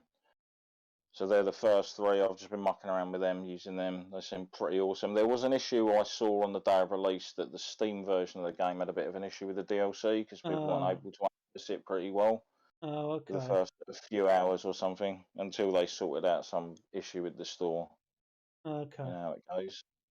Yeah. But yeah, that's pretty much apart from it. I did obviously have Fortnite on a little bit earlier before I jumped on. They did the new season update today, so it's like a new battle pass and everything. Nice. So it was just like, 45-minute queue to get into the game. Fucking hell, that's a. I think That's it's because mad. because they dropped it on a weekend, and Right. obviously you've got everyone just trying to. There seems to be a lot of time that the seasons drop during the week when all of the little ones at school, so it sort of puts way less strain on the actual system. But yeah, that's it. Pretty Cool, much man. me for the week. Nick has informed me that he forgot to mention that he's been playing the new maps on Mario Kart 8. How are they? Ah, They're all right. They're just, I mean, from what I looked at, and they're just they're sort of remakes of ones from the older games like DS, N64, Double Dash, and stuff like that. So I don't think they're anything new, but I mean, it's on sale. I think you can get it from CD Keys. I think it's like 16 quid. If you've 48 got maps. the That's pretty cool. if you've got the what's it called, the Nintendo Plus Expansion Pass Plus yeah, thingy. it's with it. You get the N64 games. That's in it as well. Yeah, so yeah. they're free. But it's not too bad. I mean, because I was playing it last night, and I was like, there's a few of us, but only 2 of us actually had the new maps. If you play, it's not in like rotation of like online, but if you're playing with other friends, if they've got the maps, they can't, because you know how at the start you vote on the track. Yeah. Yeah, so they can't vote on them. They can see them, but can't vote on them because they haven't got them. Right. But they can still race on them, like they're still installed. Yeah, that's good. You know, so I think there was 4 of us, and 2 of us had it, 2 of us didn't. So we did get to play pretty much all the maps, and they're okay. I mean, even at full price, like 22 quid or $25, whatever it is, it's still half the price of a brand new Mario Kart game. Yeah, and that's a lot of extra tracks to be adding as well, isn't it? Oh, is it 48 or something? They're 48 tracks, but it's going to be like 8 and thing. But basically, where you select the maps, like on the multiplayer screen, you just press like R trigger or R1 or whatever it is on the Switch Pro controller, and then it just goes down to all the new ones that are there and are going to be unlocked as well. Yeah. Doesn't say what any of the a lot of the other ones are officially yet, but you can just see them because they're silver, and the normal ones up the top are gold. The standard maps. Yeah. That's okay. Yeah. I mean, I'm still really bad at this game for whatever reasons. I came first once in about 40 races, so that's fun. Yes, as I say, I think it's good value, and I do actually think it's a better idea than releasing a new game. To be honest, just keep this one going, add a shitload of maps. This will be the Mario Kart game for the whole life of the Switch, and I think that's fine. Yeah. I mean, with certain games, played it on Wii, did they? Yeah, with certain games like Mario Kart, etc. There is part of me where I'm like, well, how much better are you going to make it look if you do another version of the game? Like, it already looks perfect for what it is. Yeah, definitely agree with you on that. They're not going to make it look any better on this current system. Yeah, so I think it's a great thing that they've done. So that's good. Yeah. All right. Well, I'm going to go into what I've been playing then, because obviously I know Colin and Peebs have only been playing Elden Ring. Well, I forgot. I did forget to mention my PlayStation 5 story. Go on then, Peebs. Go for it. Tell us about it. Well, as obviously, as most of you know, I didn't have a PlayStation 5 when it came out, and obviously they've been so hard to get hold of. And I've had an Xbox One, Xbox Series X, sorry, for a little while now. So I've been trying to source a PS5, and for some reason I thought to myself, I've been waiting. I thought, well, I'm not that bothered. I'll primarily play the Xbox anyway. I can wait until they become more available. But for some reason, a couple of weeks ago, I just got the itch and I had to get one. So I made the step which I said on the podcast last time I was on that I wouldn't do. I ended up having to go to CEX. I traded in my old PlayStation 4 Uncharted, the limited edition, an Xbox One that I just had laying around upstairs, a couple of controllers, just casually. Yeah, well, it was in my son's room, but he's got Xbox Series X. yeah, but he's got an Xbox Series X now as well, so it was just up there gathering dust. So I got rid of that as well. So I ended up paying about £100 for them, because obviously they're overpriced in the CX, but for some reason I just had it in my head I had to get one. So I did get one. I set it all up, loving it, and I had Miles Morales on there, PS5 version. Played that and completed that. Thoroughly enjoyed it. It's a great system. Bit ugly looking and a bit bulky. But Yep. I do like the interface. Like I've said in the past, I do think it's a bit more grown up looking, the interface and the dashboard and everything. Friends are a little bit more clunky and get into your trophies and stuff, but I still really like it. Planned on playing a lot on it, and then Elden Ring came out, and I was and ahhing what system to get Elden Ring on. You chose wisely. Yes, you did. I did in the end, but I was very, very tempted to get it on PlayStation because obviously I just bought one. Yeah. I wanted to spend some time on the PlayStation. The controller's really good. I thought, you know what, I'm going to get it on the PlayStation. And then a few of the guys, well, we're getting on Xbox. I was and ahhing. Because I had some Bing points, I managed to get it cheap anyway. So that was the deciding factor, really, just that I could get it cheaper digitally on Xbox rather than PlayStation. So I ended up getting on there, which I think I'm glad now in hindsight because obviously Sly, our very own Sly, has bought it on PlayStation 5 and he has started moaning a bit that he can't co-op with us guys to help him through some of the bosses. Although I do see quite a lot of people on the PlayStation playing it. I think it's sort of, well, not split down the middle, but I think there's still quite a few community members playing it on the PlayStation. Yeah, there is. Yeah, I think it's just that time zone thing with yeah, Elliot. And I think that's more of it. Yeah, and I think the plan was to try and do some co-op and party chatting with Wes, but Wes has hardly played it since it's come out. So, I just thought Wes is one of them that he'll play it for a while, but then as soon as something else comes out, he's on to the next thing, and then the next thing, and the next thing. Yeah, loves the new Never shiny. finishes. Yeah, Well, he does finish games, but I think he's got so many hobbies. He does his remote control car racing. He has a dirt bike he races on as well. He has his remote control planes he flies around. You know, he has all these hobbies. Yeah, like he goes through phases. Like he'll go hardcore gaming for like a week, and then he'll go off and do his other hobbies for another week, and then come back to gaming. Yeah. So, you know, he's not like one of these consistent people who's always online. So, yeah. This question: did you get the disc PS5 or the digital one? The disc. Cool. At least you're not hemmed in just to pay the digital price all the time, then, are you?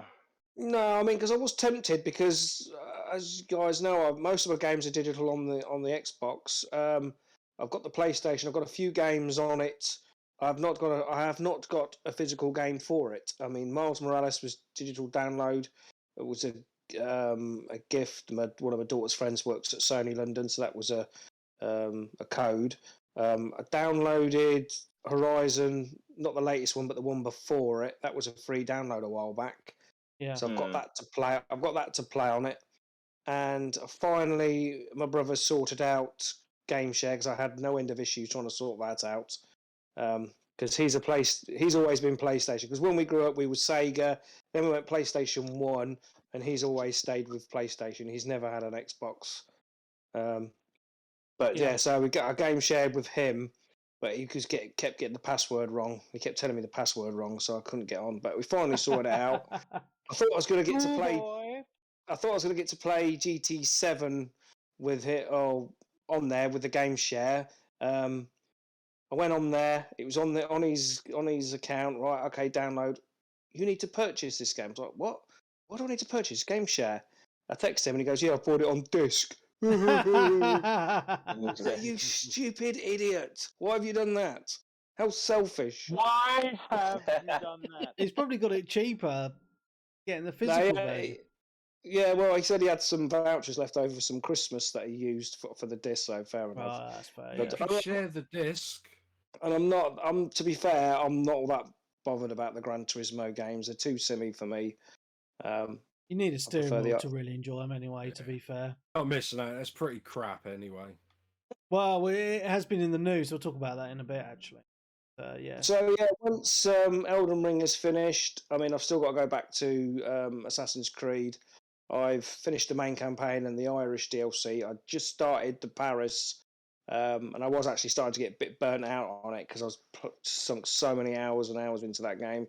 So Elden Ring was a nice break, but once I've done this, I may go back onto the French DLC and get that done. But I will try and spend a bit more time on the PlayStation and play some games on there. Yeah. But Does one have Demon's Souls on the no, PS5? but I definitely will be looking to get Yeah, that. you can get it cheap now. Yeah. You can pick it up for like 20 quid in sales. Oh yeah. Yeah. I've definitely seen it for 20 quid. Because I did look when I bought it, and it was still going for about 40. But I've definitely seen it in a sale for 20 quid, 100%. I think I might leave that for a little while, just because I'll be burnt out on this by then.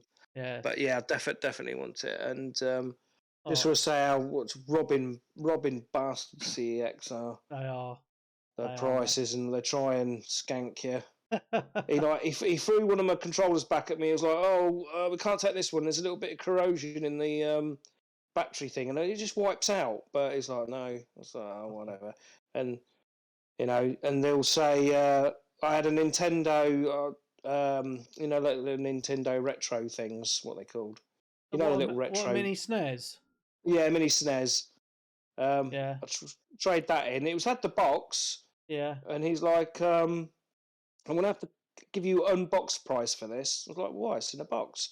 Oh, but you haven't got the little cardboard insert that goes inside it. Oh, for fuck's sake. Mate, how much?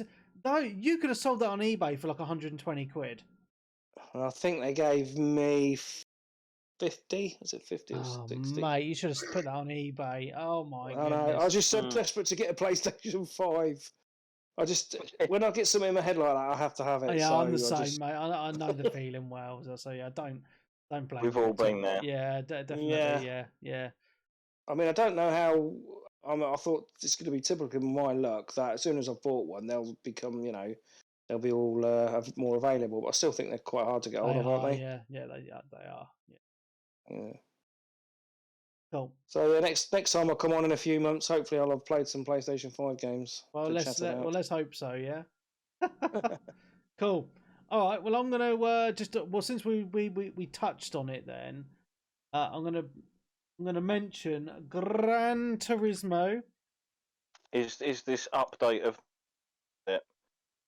Yeah. So best update of the week. I mean, okay. So I'm still enjoying the game, right? I still think it's a lot of fun. Yeah, but there has been some issues this week, 100%. Right, and this was in my news section. I'm going to just talk about it now because I've been playing the game. So and I think last week I was moaning that I think it's ridiculous that you have to be online to play the single player component of the game, like the cafe and doing all that bullshit, right? So this week they had an issue with an update, and the game servers were down for over 30 hours. So while the servers were down for those 30 plus hours, no one could play the single player portion of the game. Yeah. Yeah. So, I mean, like, what the actual fuck? Yeah. Sort it out, Polyphony and Sony. Sort that shit out. So, one of the reasons for the issues for the update was there seems to be a theme at the minute with nerfing games, right? So, one of the things with Gran Turismo 7 is, as you play the game, you earn credits to buy cars and do your upgrades and all that sort of stuff. And, they are quite, and I found they are quite stingy with the credits anyway, because I've only bought one car, right? And I have no credits because they seem to vanish with me just buying upgrades for my current cars. But anyway, apparently there's certain races which you can do which give you quite a nice amount of credits, and people have been just exploiting it and just doing the races over and over again. I mean, it's, if people want to do that, yeah, race away, it's up to you, right? Oh, but Polyphony and Sony don't like that, because one of the things that they like to do to make extra money is to sell credits for real cash, and people who are impatient or whatever will actually spend real money for the credits to buy the car that they want, right? And they want that to carry on to make more money. So they brought the servers down. They wanted to do an update. Did the update. So they've nerfed the credits on some of the races. Obviously, all the fans went up in arms. Oh, this is a load of bollocks and stuff like that. So they took the servers down again to rectify a portion of it, I think. And then something happened, and it was down for over 30 hours. Right. So luckily for me, I mean, I didn't even know that it was down until it was back up, because I hadn't played the game for a few days, because I like to play loads of different games and stuff anyway. So I kind of had left it for a few days. So I didn't actually have the experience of not being able to play it. But if I had, I would have been really pissed off. So I can imagine how annoyed people were. However, the game is back online. I played some of it yesterday and some of it today. Still really enjoying it. Still going through the cafe. I've nearly finished all of that. Just finished the Nissan Skyline races, which were Nissan. Which were a lot of Nissan, mate. Some of my favourite cars. I now have the R32, which is one of my favourite cars ever. So I'm really happy. So I've been really enjoying playing Gran Turismo, and that is literally all I want to say on that, because I talk about it every fucking week, and people are bored of it. But yeah, didn't someone work out? I'm sure someone worked out that if you were to buy one of the most expensive cars in the game, yeah, after this, like, I think it might have been after they added the microtransactions to the game, because they kind of weren't in there for the reviewers and stuff originally. Yeah, that's correct. Yeah. It was about 90 something quid. Yeah, I mean, the thing is, right? All the cars apparently cost way more in this game than they did in the last game. Yeah, that's correct. And they're restricting like how you access the cars. Yeah, so their excuse is their real world value. If it's their real world value, that's fine. But at least change the winnings in the races. Yeah, they need to sort out. I mean, the Gran Turismo games have always been about. They've always been about grinding away to earn the credits to buy the best cars anyway. So that's just kind of be expected. But the fact that they've made it so fucking long to earn the credits in this game, and they also, sell you the credits for real money, it makes you think, have they've purposely done that to push people to actually spend more money?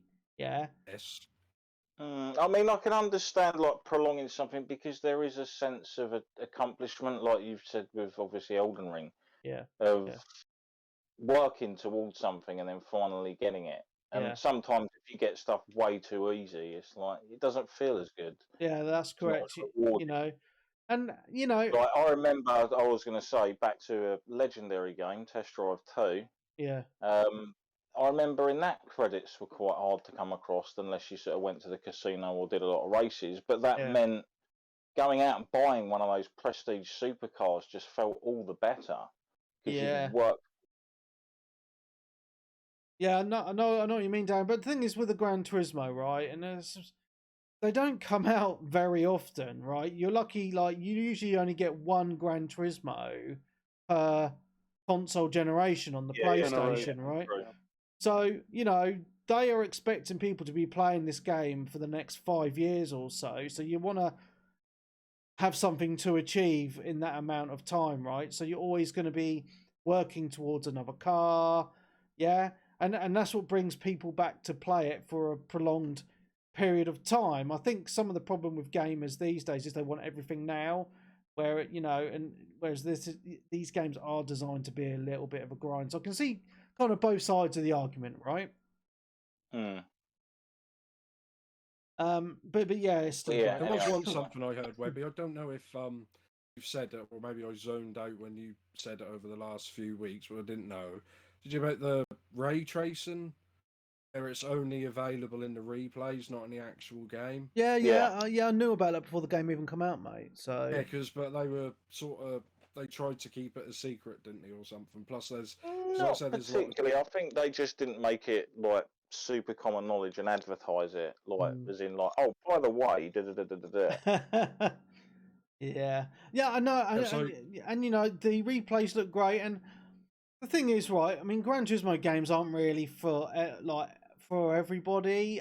You know, it's very, you know, it is the most simmy racing game you're going to get on a console, in my opinion, right? And I know there's other sim racers out there which are very, very good. Yeah. Like Project Cars 2 as a prime example, but this kind of goes at another level just of how big the game is, right? But you kind of got to be into cars to really enjoy the essence of this game, really enjoy racetracks, and just know, like, want to spend time learning the tracks and all the different cars as well, right? So it is kind of a niche-ish market. I think the game works well with a controller. The PS5 controller does a really good job with the force feedback, which is really nice. But to be honest, from my point of view, right, I mean, I've never really stuck with sim races because I just get a bit bored after a while. But since I got the racing wheel, like it's opened up a whole. It's like the games are brand new and it just adds that extra depth, right? So, you know, it's just that like with a wheel, this is kind of the ultimate console racing experience, in my opinion. I know it's had issues, and you know, I don't agree with the always online and the microtransaction part of it, but as a racing game, like graphics and handling, yeah, it all comes together so well. It really, really does. Like the cars feel so good on this game. It really do.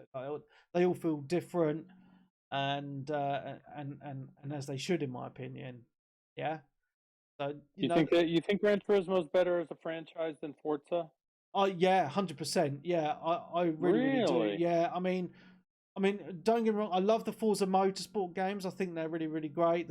Graphically, they look superb. They really, really do. But car handling wise, I feel like, well, one with a racing wheel, like Forza Motorsport just doesn't click with me as much as it does with Gran Turismo. Like it feels quite loose with a wheel, like with Forza, and I think that's because it's not as simmy. Like I would class Forza Motorsport as more of like a simcade, yeah. Whereas Gran Turismo is more simmy. Full sim. Well, I wouldn't even say that Gran Turismo is a full sim. Yeah, there's other racing games that I've played, like on the PC, like Automobilista or Project Cars 2, or Assetto Corsa Competizione is probably the most hardcore like sim race that I've played.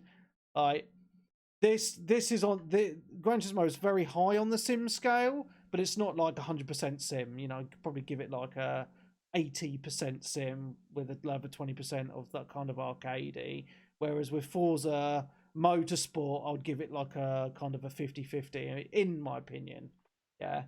But all those games are great, yeah. But if you want that console sim experience, I would really go for Gran Turismo. It's kind of a car guy's game, if you know what I mean. Because that's all the history and all that sort of stuff that goes with it as well. And it feels very polished and has, you know, very respectful of the medium of the cars, if that makes sense. Yeah. Yep. Okay, so moving on. I have been playing another racer, but only a little bit. Formula 1 2021. So I've just been getting a little bit excited for the Formula 1 season that started. Well, the first race was today as we record, and it was a really good race. I'm not going to go into that now because we're talking about video games. It's nice to see Ferrari doing well again after all these years. But yeah, so I fancied a little bit of Formula 1 2021. Obviously, with the racing wheel, been playing it on the PS5 for the last few days. Again, I mean, it is a really good game, but it's so different to Gran Turismo. It took me about an hour just to kind of get used to the handling because the F1 cars are so fast, and they handle so different to, say, a road car. You know, it really is a different ball game. I did find though with the wheel, I had to turn up all the force feedback in the game because it just didn't feel quite right. But now it does. But graphically, it looks nice, and what I'm really liking about it as well is it feels very it's not like super simmy or anything like that, but it's just the way they set it up. You know, like you're in the garage and they're like, right, they're talking you through the specs of the car. Then you have to do all your practice sessions and you do your qualifying. Then you do the race, but you don't have to do it all. But I like to do it just for the realism factor. Yeah. The only thing I don't like, and this is just my thought process and just how I prefer it. I tried to play the game in the proper cockpit view, right, as a driver would sit. But you know they have the halo on the F1 cars. Has that bar down the middle? It makes it so hard to see the road. It really does. So if you're watching the Twitch stream at the moment, it's called like a TV cam. So the camera is just above the driver's head, so you're looking above the halo. So I'm actually playing it like that, which, you know, is a little bit unrealistic, but it's kind of I think it's the kind of the best view to play the game because you can actually see the corners. Yeah, because it's just so hard in the cockpit view. But I tell you what, I mean, it's such a polished game, so well done. I mean, graphically it looks nice, and once you get used to the handling of the cars, like, you feel like that sense of speed you get, especially when you're going around the corners. It really is immense, and when you do it right and you're hitting the apex, and you're like, wow, this is so cool.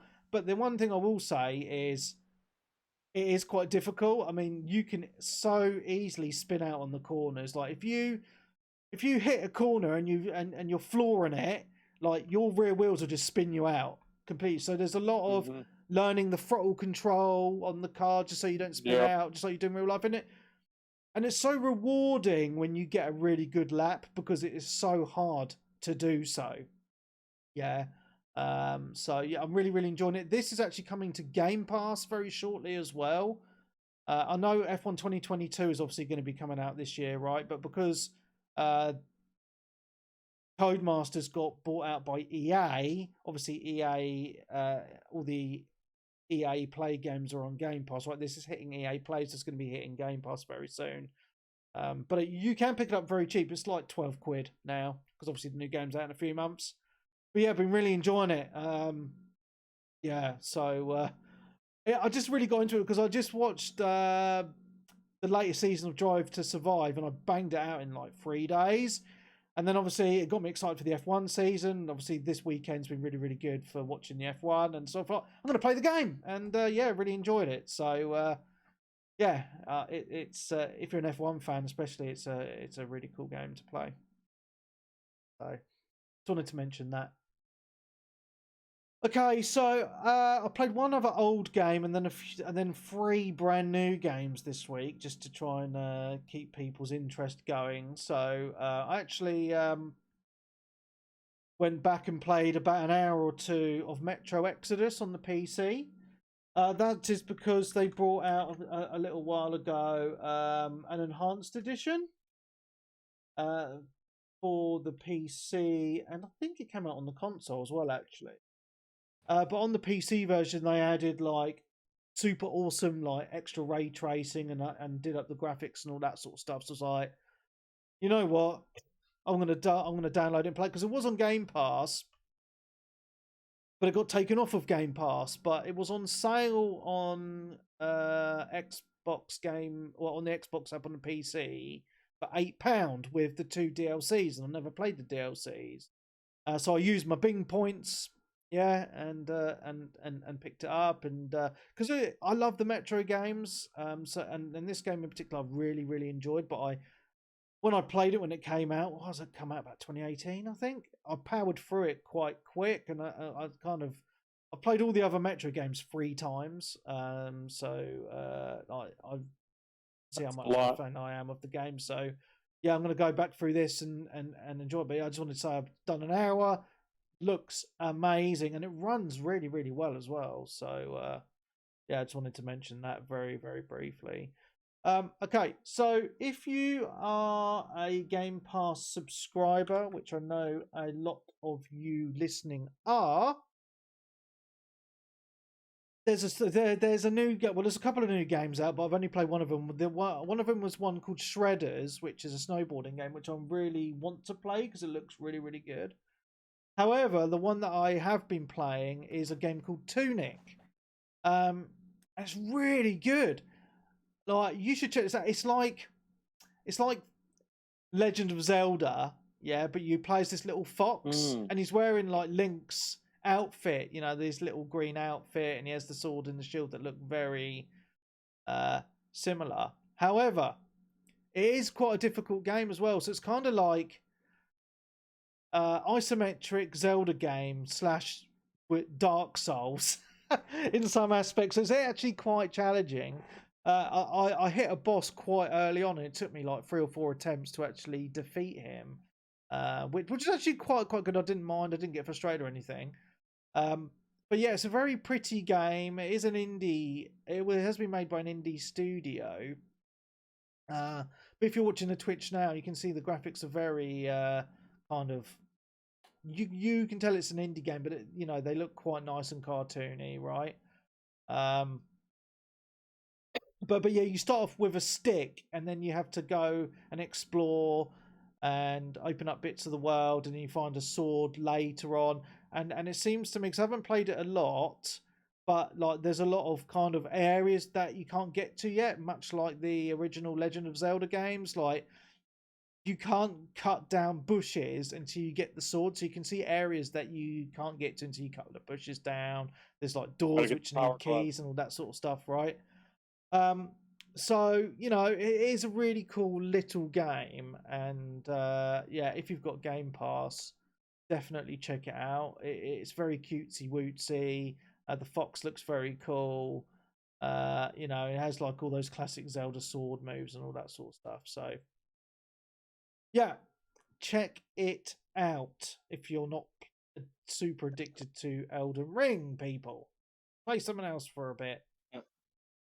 Okay, so the last 2 games that I've been playing this week are brand new titles that have come out this week. So consider me a very, very lucky boy to have been playing both of these. So the first one is WWE 2K22. So if you don't know me very well, then if you know me, then you'll know that I used to be a massive wrestling fan back in the day. Stone Cold Steve Austin, the greatest wrestler of all time, in my opinion, along with The Rock. That was one of the greatest rivalries in wrestling Why you were Revy history. 317, right? Yeah, because I'm one number after. 316. I'm one number after Austin. I'm not as good as Steve Austin, so I had to take the number after him. Yeah. So, but I'll tell you what, right? I mean, wrestling games.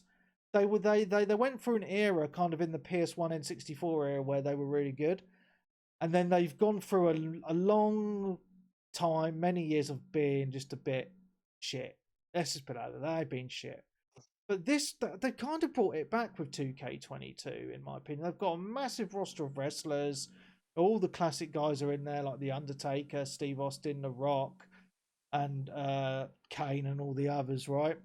There are some omissions in there, though, like the Big Show's not in it because he went to some other competitor wrestling thing. AEW. Yeah, that's it.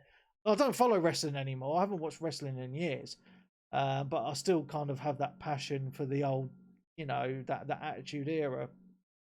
However, graphically, it looks absolutely amazing, which is great, right? But it's not all about graphics, it's about the gameplay. So I haven't played it a hell of a lot, but what I've played just the general, just jump in and have a fight mode. And the actual combat in the ring, like, it's very, very easy to pick up and learn. You know, you've got a hard punch, a soft punch, you've got your grapple, you've got your run, you've got your pin, your special moves, and it's all very simple layout on the controller. It's all very smooth as well. Which is fantastic. So that works well, has all the entries and all that bullshit, right? They've added a few extra modes though as well. So they've got a GM mode where you actually like run your own show, kind of like Raw. So you set up the matches and who's fighting and all that stuff. I've not actually done that yet, unfortunately. However, there is another mode called My Rise, which is basically you create your own character, and it's actually very in-depth character creation. And then it's basically you start off like in the wrestling kind of school that they have for the WWE, and then you have to like work your way through wrestling school and prove your worth to actually be entered into kind of the main show. So you start off in school doing all the little like learning, doing the small shows and all that sort of stuff, trying to get into the main show. So that seems like it's going to be quite a good long story. I've read reviews that it is actually one of the best modes within the game. There is another mode where you follow the career of Rey Mysterio. So if you're a Rey Mysterio fan, obviously that would be something that you would be interested in. It's got I haven't played the multiplayer mode, but it's got quite an in-depth multiplayer mode. So that'd be quite good. But yeah, I'm just really enjoying actually having a wrestling game that's good again. And as I say, having all those classic characters and just having some in-depth modes that you can kind of dig your teeth into. So it's a good game, and I'm thoroughly enjoying it. Didn't they have a break for a couple of years? Well, they needed to, mate. They released them every year, didn't they? But I think they got a bit worn out and they weren't selling as well, so they decided to take a bit of a break and put all their efforts into this one. And from what I've seen, it's coming up on a lot of my feeds as a lot of people are playing it. It's getting really good reviews. Yeah, that's cool. Yeah. What happened was the people who made it got sick of it and wanted to change it and change it up, and they were like, "Nope, it's selling. Do what you do." So most of those people left. Yeah, like people who worked on it, Ukes and stuff like that. And then when they all finally left, they took the engine with them as well. So the last one, 2021, actually used a PS2 engine to make the game. That's all they had. And they just completely... And the last one... Was that the one with... Yeah, it was... Which was the one with, like, the horrendous glitches of people, like, doing, like, breakdancing moves on the mat, like, while they're juddering about and stuff? Yeah, that was that one. That was the last one. That's why they had to leave it a couple of years, because, well, they didn't have no devs and they didn't have an engine for it. Wow. So, like, that's like... I mean, you remember the old PS2 and Webby said PS1. In our heads... They looked amazing and everything was brilliant. And it's kind of like real wrestling. They're not actually punching each other because, not because that's what they're not supposed to do, but the graphics and the engine weren't clever enough to actually, collision detection and stuff like that. Yeah, the last one was that went down to about £10 and £5 within 2 months. Yeah, could not give it away. Yeah, I mean, the last good one I played was WWE All Stars on the Xbox 360, and that's because it was really cartoony and over the top, and they were just like jumping really high in the air and doing. It was just silly, but it was really, really fun. Yeah, well, that's because it had some of the classic wrestlers in it as well, like Hogan and Warrior and all them sort of stuff. Yeah, going back a bit further. Yeah, so I just wanted to mention, it's really surprised me, and I've seen a lot of people on our Discord and on my Xbox friends list playing it. So I think it's sold quite well already. Yeah, man, it's good, really, really good. If you smell what the Rock is cooking. Okay. So I played one more game this week, and this is a game that I completely shat on last week, and I still picked it up because I'm a fucking Noobenstein. What? Stranger of Paradise, Final Fantasy VII, Final Fantasy Origins. So I know I played the. Loads of people playing this though. Well, I'm just trying to find a good video, so I do apologise. I moaned about it last week because I played the demo on the PlayStation, and the graphics were really shit. and I just couldn't really get into it. And I think some of it was just because I was in the mode of in Elden Ring mode, and I just wasn't really in the mood, if that makes sense. Well, but I started playing it yesterday, and I've got past where I got in the demo, and I'm actually, apart from because the graphics are still not great, I'm going to put it out there, it still doesn't look super amazing. It looks, I'd say it's serviceable. I mean, I'm playing it on PC, so it looks, a lot better than the PlayStation 5 demo that I played, but it's still not, super amazing in the graphical. However, I'm enjoying it for the combat, and I tell you what, it's pretty much Elden Ring combat, but so much easier. So, like, you've got, like, you target the enemies and you use your right bumper. I'm sorry, I'm just trying to find a really good bit of the... Yeah, so you lock onto the targets, and you got your right bumper for hitting, and you got your right trigger for your hard hitting, right? But the cool thing about it is you can quickly change between different classes. So you can have 2 classes on the go at once. So you can have your sword, and then you press the Y button, and then you can quickly change into like a magic user. And so then you can blast like your fire, ice, wind spells or whatever, right? So different enemies have different weaknesses, and it's very much, it feels a little bit like the combat. So I did compare it to Elden Ring, but it's very fast. So it feels like a mixture between Elden Ring and kind of a Devil May Cry combat, if that makes sense, just because it's so fast. I know exactly what you mean by that. Yeah, I sort of agree.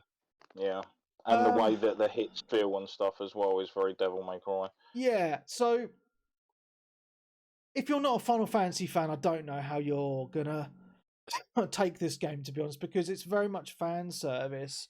So it is pretty much a reimagining of the very first Final Fantasy game that came out in 1987. Yeah. Because sorry? Nothing. So I actually recently played Final Fantasy 1 probably about 4 or 5 months ago. Why? Because they did a pixel remaster. They've done pixel remasters of 1 to 6 on Steam, and I've got them all, so I'm slowly ploughing through those. I'm on Final Fantasy 2 the one that was on the original Nintendo, right? Yes, that's correct. Yes. Okay. So they improved it a lot, Collie. That was, I know the original was really. But I mean, you still walk around in the wilderness grinding your dude for 18 hours before you can go to kill a boss. It's not. No, it's not that hard. No, I mean, I completed it in under 30 hours the first game. So, but Final Fantasy. So this Stranger of Paradise is the story pretty much of the original Final Fantasy. And it's a very simple story. The first game. It's basically there's these 4.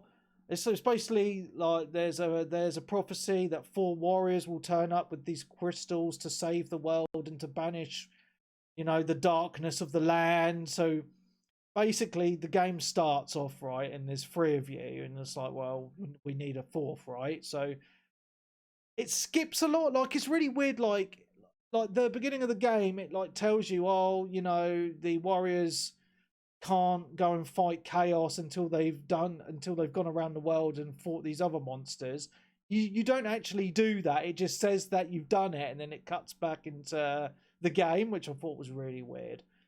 But it's really odd. Like in the graphical department, like the main characters in the game actually look quite good.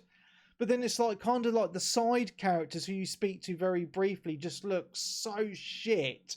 It's like there's such a difference between the character models in the game. It's quite jarring. But I've heard like a lot of the cutscenes are renders rather than actually in game. Yeah, that's why there's like a slight issue, and why people have said it looks much better when you're in the game than during the cutscenes most of the time.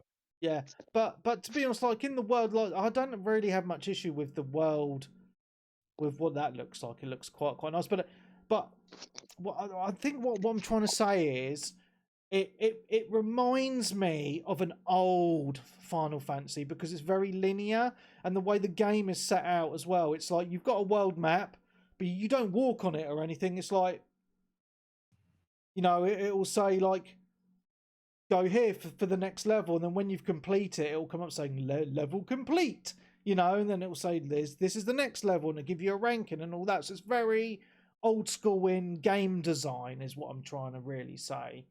So if you like that sort of game design, then yeah, it's cool. So as I say, the story's very simple. The gameplay is actually quite fun because it's actually more in depth than what I actually thought it was. It's very loot heavy as well. The enemies drop a lot of loot in regards to more weapons, armor, accessories and stuff like that. So you find yourself in the menus quite a lot, equipping different, you know, weapons and armors and stuff like that, just to improve your character. Different armor sets favor different classes. So you've got like your main sword class, you've got your mage, you've got like a spear, you've got like the double daggers, and I think there's some other classes I can't quite remember off the top of my head. So gear is kind of tailored, different gear is tailored towards different kind of styles that you want to use. So it's actually, you know, as I say, it's very linear.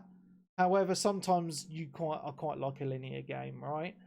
It's very fast and fluid. It's not too difficult either, which is quite nice.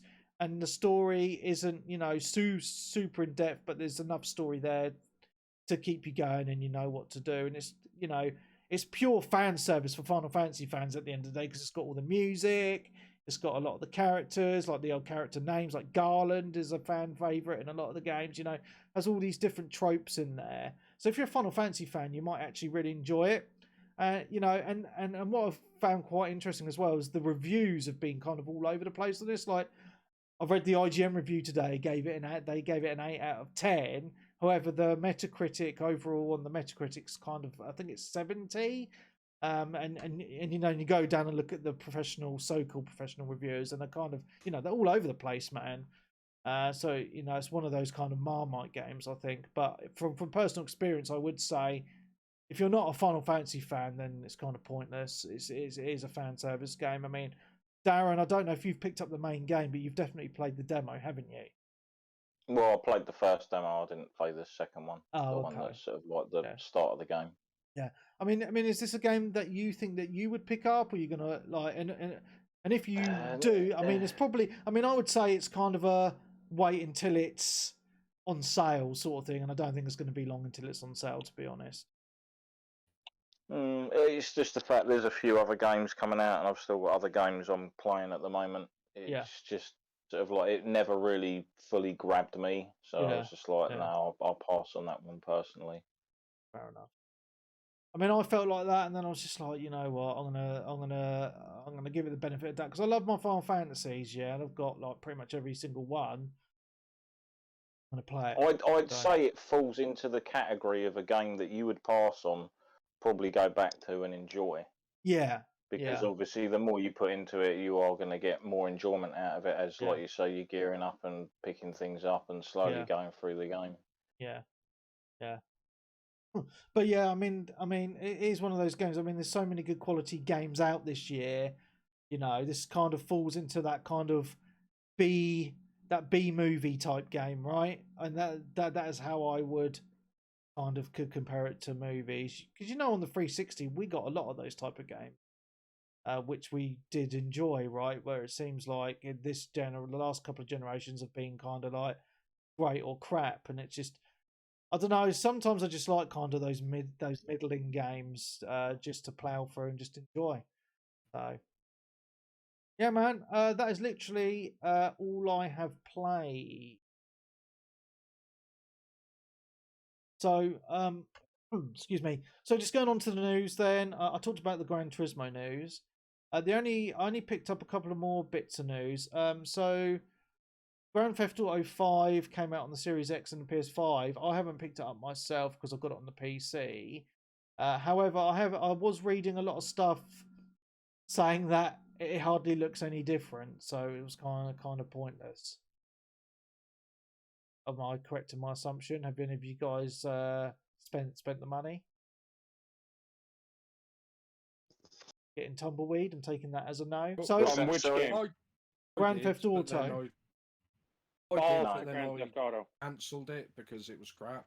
Yeah, so Well, I had a thing where, because I said to you, maybe like it's just weird how they've priced it like on PlayStation and yeah, Xbox, and then on the day they actually changed it so you could buy them separately, like on PlayStation. So you could buy like £9 for Grand Theft Auto Online, and then another £9 for the story mode. yeah, I said I don't want to play the story mode, so I refunded the bundle of both and bought the story mode. And then I thought, why can't I find the story mode? yeah. I got like with Xbox support, and I'm like, can't find the story mode. And they were like, oh, we can see you've bought it. And they got back to me and went, oh yeah, you have to have Grand Theft Auto Online to access the story mode, even though you can buy them separately. Basically, story mode is now the first game. Online is the main game. Now you have to have that to get that, because obviously you've got to have online installed so they can spam you with buy shark cards every time you load the game up. You know. Yeah. Yeah, so I mean, I'm just watching a video now, and it looks no fucking different. So it just kind of feels like they're Rockstar have gone the way of trying to rip people off, which is a real shame. And I don't agree with it at all, to be honest. I watched a couple of the Digital Foundries. They did a PlayStation 1 on Friday, and then Xbox and everything today. And they said we pretty much if you play the PC version with all the mods, that still looks the best version. Yeah, that makes. All right, well, but that's just a bit cheeky there, because I mean that sort Yeah. of stealth I didn't even find out, and I'm a big Resi fan, because apparently they're releasing Resi 2 and 3 remake and 7. They're doing like next gen upgrades, Right. and at some point this year they announced it a couple of weeks ago. Yeah. On Twitter, and it's free. So if you've got them, you just plug it in, it'll do it automatically. That's good. It's nice of them, innit? Yeah. And my last bit of news, and I'm pretty sure I haven't got all the news this week. I just thought it's just all I could find. Is for those people who are lucky enough to have a Steam Deck already, you can now play your xCloud games on it. So play your Xbox games on the go on your Steam Deck, which is pretty cool. So that's all the news I had. Darren, I'm pretty sure you mentioned something that you wanted to talk about in the news, and I've completely missed it, right? Yeah, well, there was a couple of things I did come across. One of them was, I believe EA have cancelled their E3 this year. Oh, okay. Why is Like that? they've got nothing to show, I think. Well, I'm not it's either surprised. they've got nothing to show, or basically kind of they've been rocked by Battlefield. They still haven't Like sold in the fact of like, if we haven't really got anything of worth to show, we're better off just keeping quiet, waiting until it's fully done, and then sort of showing it off to people. Yeah. I believe also this week there was some information leaked about Starfield. Oh, okay. Well, not necessarily leaked, but released. So there was like a few little scenes and stuff shown, and then like Todd Howard and a few other developers talking about like being able to join different factions in the game and sort of how they want it to be, which is a good sign, because obviously we're hoping to see some of that around E3, and then the release possibly at the end of the year if there isn't any sort of delay for polishing, etc. What was the other one? It was the State of Play presentation. Oh, I completely missed that. You know, Hogwarts Legacy. Yeah, I was going to ask about Hogwarts Legacy. It has a lot of chatter going on. I'm interested to hear. This is something that I've seen the Potter films. I wouldn't say I was a mega fan. I think they're decent I've read all enough. the books twice, watched all the films. I like it well enough. Yeah. Well, yeah, there's so I just want to mention, I'm going to put a link in the Twitch chat for people. There's a 15-minute gameplay video on YouTube, and I watched it this week, and it looks amazing. I'm getting this day one. It looks so good. Yeah. Sorry Dude, to chime if in, and you it's Dan. all can, systems. yeah. Is it all systems? Yes, it's all Yes, systems. I even the believe, yeah. Switch. Is it Warner Brothers? Although who are making it it's still? got to be a cloud game. Avalanche it's not. is the Yeah. developer, isn't it? I'm not sure who's I meant the publishing it. publisher. Yes, Warner Bros. Yeah, Oh, it Oh, is I won't Warner. Was bother this then. like Bully but in Hogwarts? pretty much. Yeah, Sort of, I'm but yeah, sold. you can go out. It's open world. yeah, yeah. So this is So the cool it's thing sort of about like it. a mixture. Think of like a Harry Potter persona, possibly. In Yeah, a so they were sense where saying in you've the got to, like, video, manage the it's time with the like lessons and obviously Yeah. doing the other sort of stuff and going out and doing the story bits. yeah, it's set before the Harry Potter books, isn't it? Like about 100 Okay. In years the before. 1800s. Yeah, yeah. So that's good. It So means okay, they so can't. no characters that you know from the Harry Potter books. This is 100 years before Harry Potter. Well, I the some imagine you're characters are in probably it. going to have characters turn up or mentioned that are in the lore of Dumbledore. the series. No, this is before him. Yeah, they showed like in the video they showed some ghost characters in the books. In the I think that's game. Nearly Headless Nick or something, isn't it? Yeah, I think that's his Yeah. name. Yeah, in the graveyard. Yeah, Nearly headless. but it looks really good because the graphics look absolutely amazing. They shouldn't look like the environments look incredible. Yeah, it's very detailed, very in Some depth. of Like the areas. the whole school looks absolutely massive, and there's like loads of secret areas and stuff like that. And there's a whole like open outside in the world area. Like you can get on a broomstick and just fly around the open world outside of the school, and it looks pretty big as well. You know, you learn magic, like different magic spells. You do your lessons to learn more and stuff like that. All you build up relationships. Is there multiplayer co-op, and can we all be House Gryffindor together?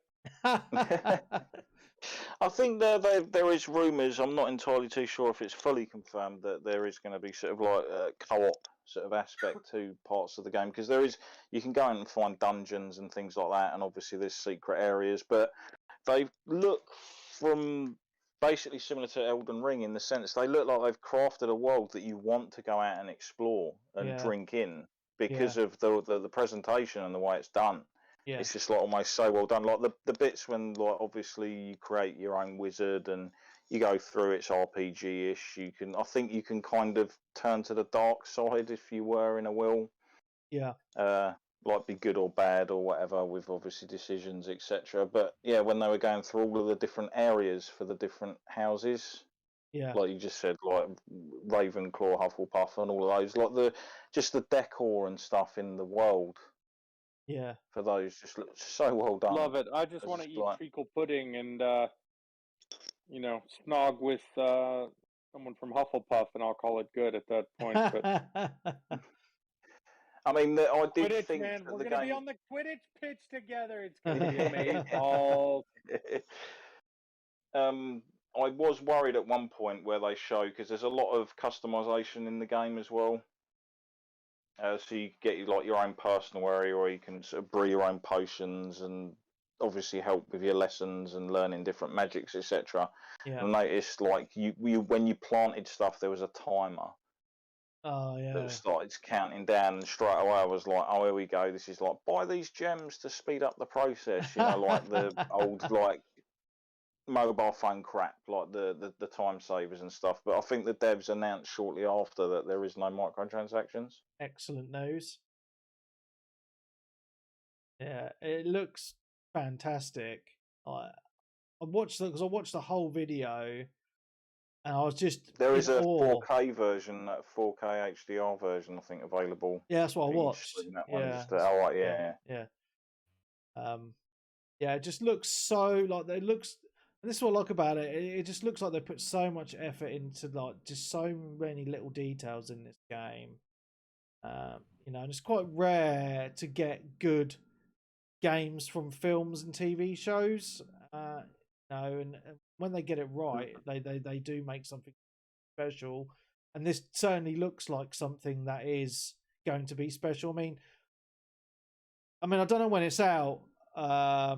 This year. Yeah, I know it's out this year, but I don't know. Will be on this, right? Well, I will be as well. I mean, the thing is, right, when a developer and publisher is happy enough to put out a 15-minute gameplay video, like way before it's even coming out, you know it's in a good state. Yeah. So I've got really high hopes for this game. I'm so looking forward to this. It could be a mega seller as well. Oh, yeah. Like I said before, like when they did the announced trailer for the game originally, like it had way more views than any of the other sort of game trailers that like PlayStation had actually put out at the time. Yeah. It just goes to show how strong that brand is and how many people that are now in their like mid to late 30s who completely grew up with that franchise. Yeah, definitely. Yeah, so yeah, it's just been a nice surprise when I saw that video. And the thing is that I didn't even know about it, and I just saw people talking about it on all over the social medias, just going, "Oh wow, this looks amazing." I was like, "Oh, I need to check this out," and I was like, "Wow." Now I know what people have been going on about. The bit for me was there's a scene when they obviously walk out and there's like a building on the rocks out in the middle of the thingy, and he obviously does a spell and it all sort of starts to form and come together, and I couldn't really see any fault in any of it. Yeah. I was just like, nice, we're almost there. Yeah, so it's nice to have games to look forward to, because I know it's been a very strong year so far, and there's something else coming out that also looks very, very. Yeah, man, good times. Any other news, or was that, or was that it? That's all I can think of at the moment, but there probably has been other stuff. Cool. All right, so there isn't any questions for this week at all. People have been quite lazy and not asked any questions. If there's any questions in Twitch, please put them in now, because we're about to end. So, yeah, man, I've really enjoyed this week. It's been really nice to have Peebs and Colin back on. Thanks for having me. I just wanted to talk some Elden Ring. That's all right, mate. That's all right. I'm sure we'll be talking about it for the next few weeks at least. So, and I look forward to doing the special once we've all finally finished it as well. So. Good, all good times. Okay, cool. So on that note, we've not got any questions, and that's fine, because we've gone on for 2 hours and 15 minutes on the recording, and that's plenty of time. So from everyone here, it's been amazing. So for me, Mark Webb, Gamertag, PSND, Steam ID, Webby, 360G. President Chivo Hall, Mr. Peebs. Nick Fights on the Twitter and the Twitch. Carly was going to let you. Sensei Switch. So thank you very much. Big thank you to everybody who is on the Twitch. Benjamin did ask a question. He's just asked it now. He says, do you think it's odd that Sony did a state of play for a multi-platform game? No, they do it quite often, and they probably got some advertising deal to just advertise it on the PlayStation, right? That's what they usually do on those things. But not even that. Yeah, like you say, like people will just be like, "Oh, PlayStation did a Harry Potter thing. Harry Potter's going to be on the PlayStation." It's just like one of those memory things for sort of normies and stuff, I guess. Yeah, definitely. Buy the PlayStation version to get Harry Potter's DLC wand or something. Yeah. Cool. All right, guys. Well, it's been emotional. If you want to listen to all of next week's show, you need to join a Patreon or listen live on Twitch. You can join a Patreon at patreon.com/360gamercast. If you want to listen live, that's super, super cool. Twitch.tv/Webby360G. And that's about it. Everything else is on the website 360gamercast.com. If you want to find us on the socials, join the Discord. It's amazing. So thank you very much. We will see you next week. Goodbye. Right, chat, Colin. Yeah. Right, dudes. I'm not going to stay in chat. So before you guys go, On briefly, yeah. has anyone, like, obviously, you know, you get like the random YouTube adverts that come on. Yeah. Have you seen the one for like some sort of like place in, like, I think it's like Saudi Arabia or something called Trojena? Like where they're building like this weird utopia sort of like entertainment resort city in the middle of the desert. with like No. skiing. It looks like something out of some sort of elaborate Bond villain base. It looks mental, absolutely bizarre, like almost like proper futuristic and weird, sort of like carved out of the side of hills and shit. But yeah, Trojana, Where have a look did you at it on- buy? Sorry? Whereabouts? It was just a thing on YouTube, like a video on YouTube, but there are videos of it on YouTube as well. Sort of thing. I just remember seeing it and just being like, what the hell is this? Is this real? Has someone gone like Andrew Ryan on us in some sort of weird form, like creating their own little world away from it all? Mm. Very bizarre. But yeah, I think there was like a couple of videos I think I've seen. Oh man. Well, my laptop's about to go dead. Oh wow! I'm surprised the battery RT lasted this back. long, man. Well done. Yeah. So for Aaron, those hop of in the you, party chat with us. I'm going to go to bed in a minute because I'm up early. So. Alright. Good old bed. Yeah, I just wanted to say to the Twitch people, there was a bit of an F1 discussion going on because both the Red Bulls didn't finish today, which was very upsetting for me because I actually I was going to quite watch like that the in the team. morning. I didn't know what the thing was. Oh well, spoilers. spoilers, mate. Fine.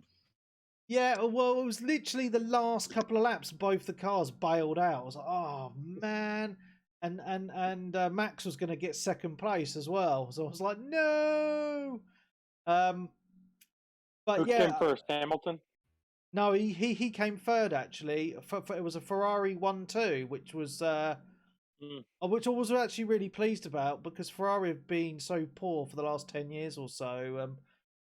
You know, and they used to be the kings of F1, and then now looks like they've got a decent car again. So Who's driving for Ferrari now then?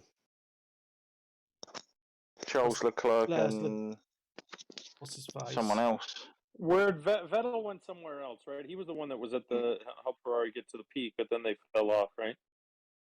Oh, Is you're it going Vettel back McLaren years. or something like that, or Mercedes? Yeah, Vettel went to McLaren. Yeah, I think. it was Carlos Sainz. Sorry, I was just trying to think then. So many names. Yeah, Charles and Carlos. Charles and Eddie. Would I lie to you, baby? Yeah. The hell.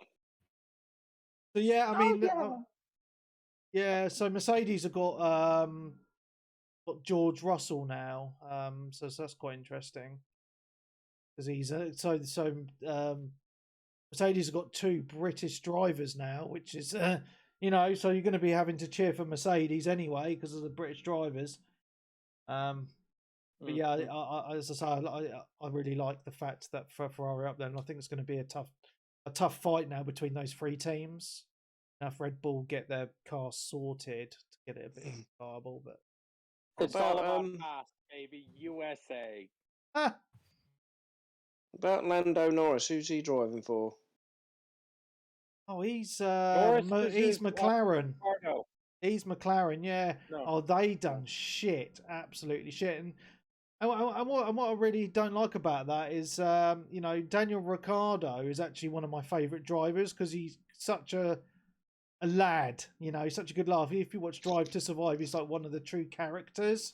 So you really want him to do well, and he's just had such bad luck. So He should have never gone to Renault. Oh, I know. He had a good thing going at Red Bull, I thought. Yeah, I think so. Damn frogs. Yeah. Well, it's not Renault anymore. They changed their name to Alpine this year. Oh, that's right. Which is really weird, but yeah. Alpine. Yeah. All good, man. So the British ones are McLaren and Williams, right? Yes, you've got Lewis Hamilton, George Russell, and... No, not the drivers, the teams. Well, Red Bull's based in Northampton. They're British too? Oh, yeah. Okay, so Red Bull's the third one. Yeah. Mercedes, German. But what's quite interesting is quite a lot of the cars use the same engines as each other. So, like, Honda supply quite a lot of the engines, and Ferrari do as well, yeah. Aston Martin as well, that Clarkie's reminded me of as well as British, so yeah. That's right. Yeah. But yeah, you get. I mean, I kind of like rooting for the underdogs because when you watch a race, they kind of focus on like the main teams, but then when you watch kind of like I think Drive to Survive has got a lot more interest in the sport, and I think it's because it gives you a lot of behind the scenes, but it also they spend quite a bit of time with all the other teams, so you get to see the drivers and it's quite heart-wrenching sometimes when they're talking about their money issues and the sponsors, and they didn't get any points for a whole season and stuff like that, and it kind of makes you root for them. The pressure in that sport seems enormous, Yeah, right? Just the pressure that is on them to perform. Yeah. And if you don't deliver immediately, you're out and replaced by someone else. Yeah. Most definitely. Unless your name's Mazepin, but obviously he's no longer racing because Russia and all that. Yeah. Well, the thing is, right? I mean, when I watched Drive to Survive, and they were and they had the Russian driver, and because his dad, and then and as I say, the only reason he got a seat is because his dad was a big sponsor for Haas. He pretty much saved him, but they were just such cunts. Like his dad was like, if you don't sort the Russian guy was like, if you don't sort it out, I'm going to pull out my money. And I was like, what the fuck? You're such a prick. I thought that was the team that was like used to be Indian owned or something. They were pink and then they got bought out. I don't know. No, it was Haas. It was Haas. Haas is the okay. Yeah. I thought the Haas were based in America, so I don't know what you're talking about. Like Russians coming in. No, it was the main German. sponsor. It was the main sponsor. The main sponsor bloke who was pumping in a lot of money. Yeah. So it's a German bloke who kind of he's the what's his name? The kind of director. Yeah. Principal. That's the word I was looking for. Yeah. Because I got Mick Schumacher racing for him as well. Obviously, it's my son. But yeah, they do have a lot of money problems. I don't know what's happening because I don't know if it's still owned by the American dude or not. I don't really know the ins and outs. Yeah, the pink one that Tomahawk has reminded us of is Force India. So it was Force India, then Racing Point, and now it's Aston Martin, owned by Stroll Senior. Gene Haas still owns Haas apparently, so yeah, all interesting. I downloaded the F1 apps. I was watching the F1 today, and you can get this app and you can watch all the cars on the little map. Webby. No, you got to pay £20 for the year. All right. But it gives you all the documentaries and all the old races and all that bullshit as well. The Sky own the rights to all the live TV shows, but if you're in like another country, you can actually use that app to watch the races. Yeah. But, there's a lot that goes on between the drivers that's a little bit shady, and I'm surprised there's not more like fighting in that game. Well, there has been in the past, hasn't there? There's been some punch ups and that in the past, but not in recent years. Who's been punching who up? Oh, years ago, I'm talking like many years back. But I mean, I was surprised because obviously in the final race last year, I mean that championship was pretty much stolen from Hamilton, and it was quite interesting just seeing the documentaries that I watched, is how he handled it, and he handled it really, really well, because I think if it was anyone else in that situation, they would have fucking flipped, to be honest. Hamilton. Yeah, with the way that Max won last season in that final race with the that guy's been sacked now, isn't he? Or told to fuck off. Yeah, he did cheat basically. Well, yeah, I mean, you could see it, and they really show it in the documentary as well.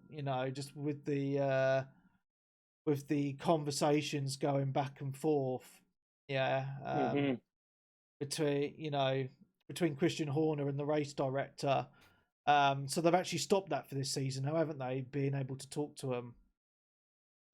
Who? Who? The team, because so basically the team principals throughout the race could talk to the race director. Now they've stopped all that to stop the influence. Yeah. Yeah. Because you could really see it. That was influenced because initially they said, "Oh no, like none of the back markers can unlap themselves," and then a couple of minutes later it was like, "Oh, only the cars in between Max and Hamilton can unlap themselves." It's like, what the fuck are you doing? Just it's either the British guy from Red Bull seemed like what's his name? The race director, the guy who manages the Red Bull team. Yeah, Christian Horner. He's the one that got sacked.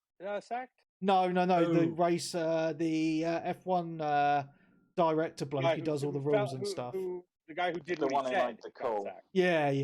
Basically, the race's referee sort of thing. Yeah. But do you guys agree with me that guy Christian, whatever his name is, he's kind of a cunt, right? Like, yeah, I mean, like, he is, and constantly a whining. He's the one that whined about like Mercedes' steering wheel and he whines about innovation. Everything. Yeah, and you can tell when you watch Drive to Survive in particular, he loves being in front of the camera. He absolutely loves it, and you get that feeling that he feels like the show is all about him. You know what I mean? Because he's always yapping on. The camera's always at his house and all that. And even when he like gets to bang Ginger Spice. Yeah. He gets to bone. It's all the drama. Spice. Yeah. But like the guy, I'm really terrible with names, but the team principal for Mercedes, Wolf. Toto, he comes across very, very well, I think. You know.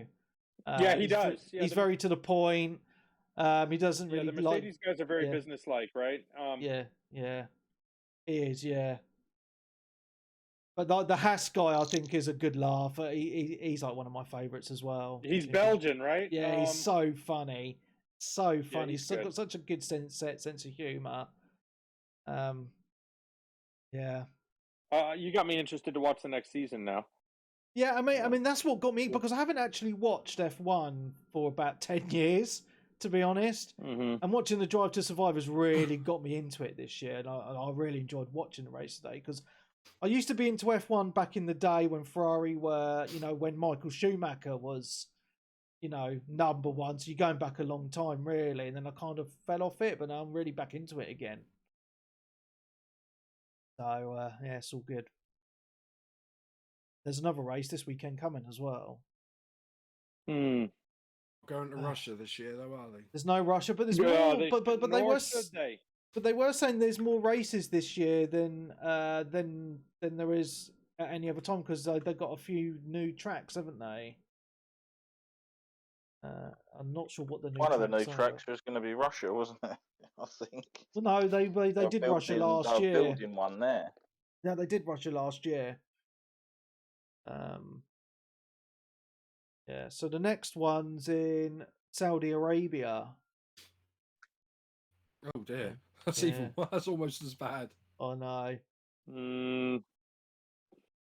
Just now, all of a sudden, this has happened. All these people that they've been happy to like spend all their money over this country, and because of this, now they're just like going after like all football managers and stuff, and like, oh, how do you feel being a manager when your owners live in a country where they like execute people and stuff like that? And he's like, I don't know. What am I supposed to... That's nothing to do with them, is that they were happy when they sat, they agreed for these people to buy these football clubs and stuff like that. But now that's like they're getting grief for it. They want to have a go at other people. It's too late, isn't it? Yeah.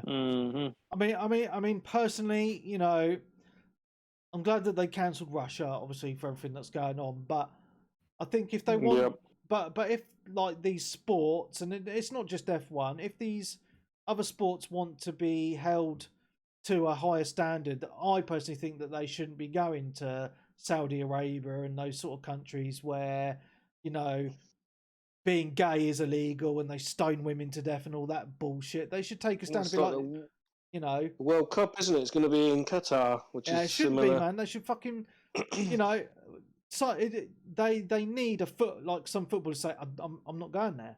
I don't agree with it, and then they might actually think, yeah, perhaps we shouldn't. It's just all about money, As Gordon Gecko once said, greed is good. Mm, Will you agree with that statement or not? Is entirely up to you. I agree with Adam. It's a good motivator, but the wealth of nations, the ramifications. Yeah. You know, I mean, I still don't think that the Olympics should have been in China, but there we go. That's another not story, at all. You know. Not at all. Anyway, on that happy note, I'm actually going to go to bed. As I'm up early in the morning, so it's been emotional, and you guys enjoy some Elden Ringing. Cheers, matey. We'll be doing some ringing. Cool. Yeah, I'll talk to you. Hopefully, I'll talk to you in the week. Catch you later. Yeah, sounds good. Bye. Bye. Everyone on Twitch, thank you so much for joining us live. It's been awesome to see so many of you joining on the conversation. Andy, Tomahawk, Clarky. Who am I missing here? Andy, Tomahawk, Clarky. Let's just go for everyone. Nobster, Abdui, Andy, Atten, Big Damn Judge, Clarky, Casino Thanks, Faithful Wish, Katina, Nick Fights, Tomahawk, all of you, super, super awesome. And I hope to see you again live next week. So have fun. Stop arguing about F1. It's just a sport. It's all a lot of fun. And I'll catch you later. Goodbye.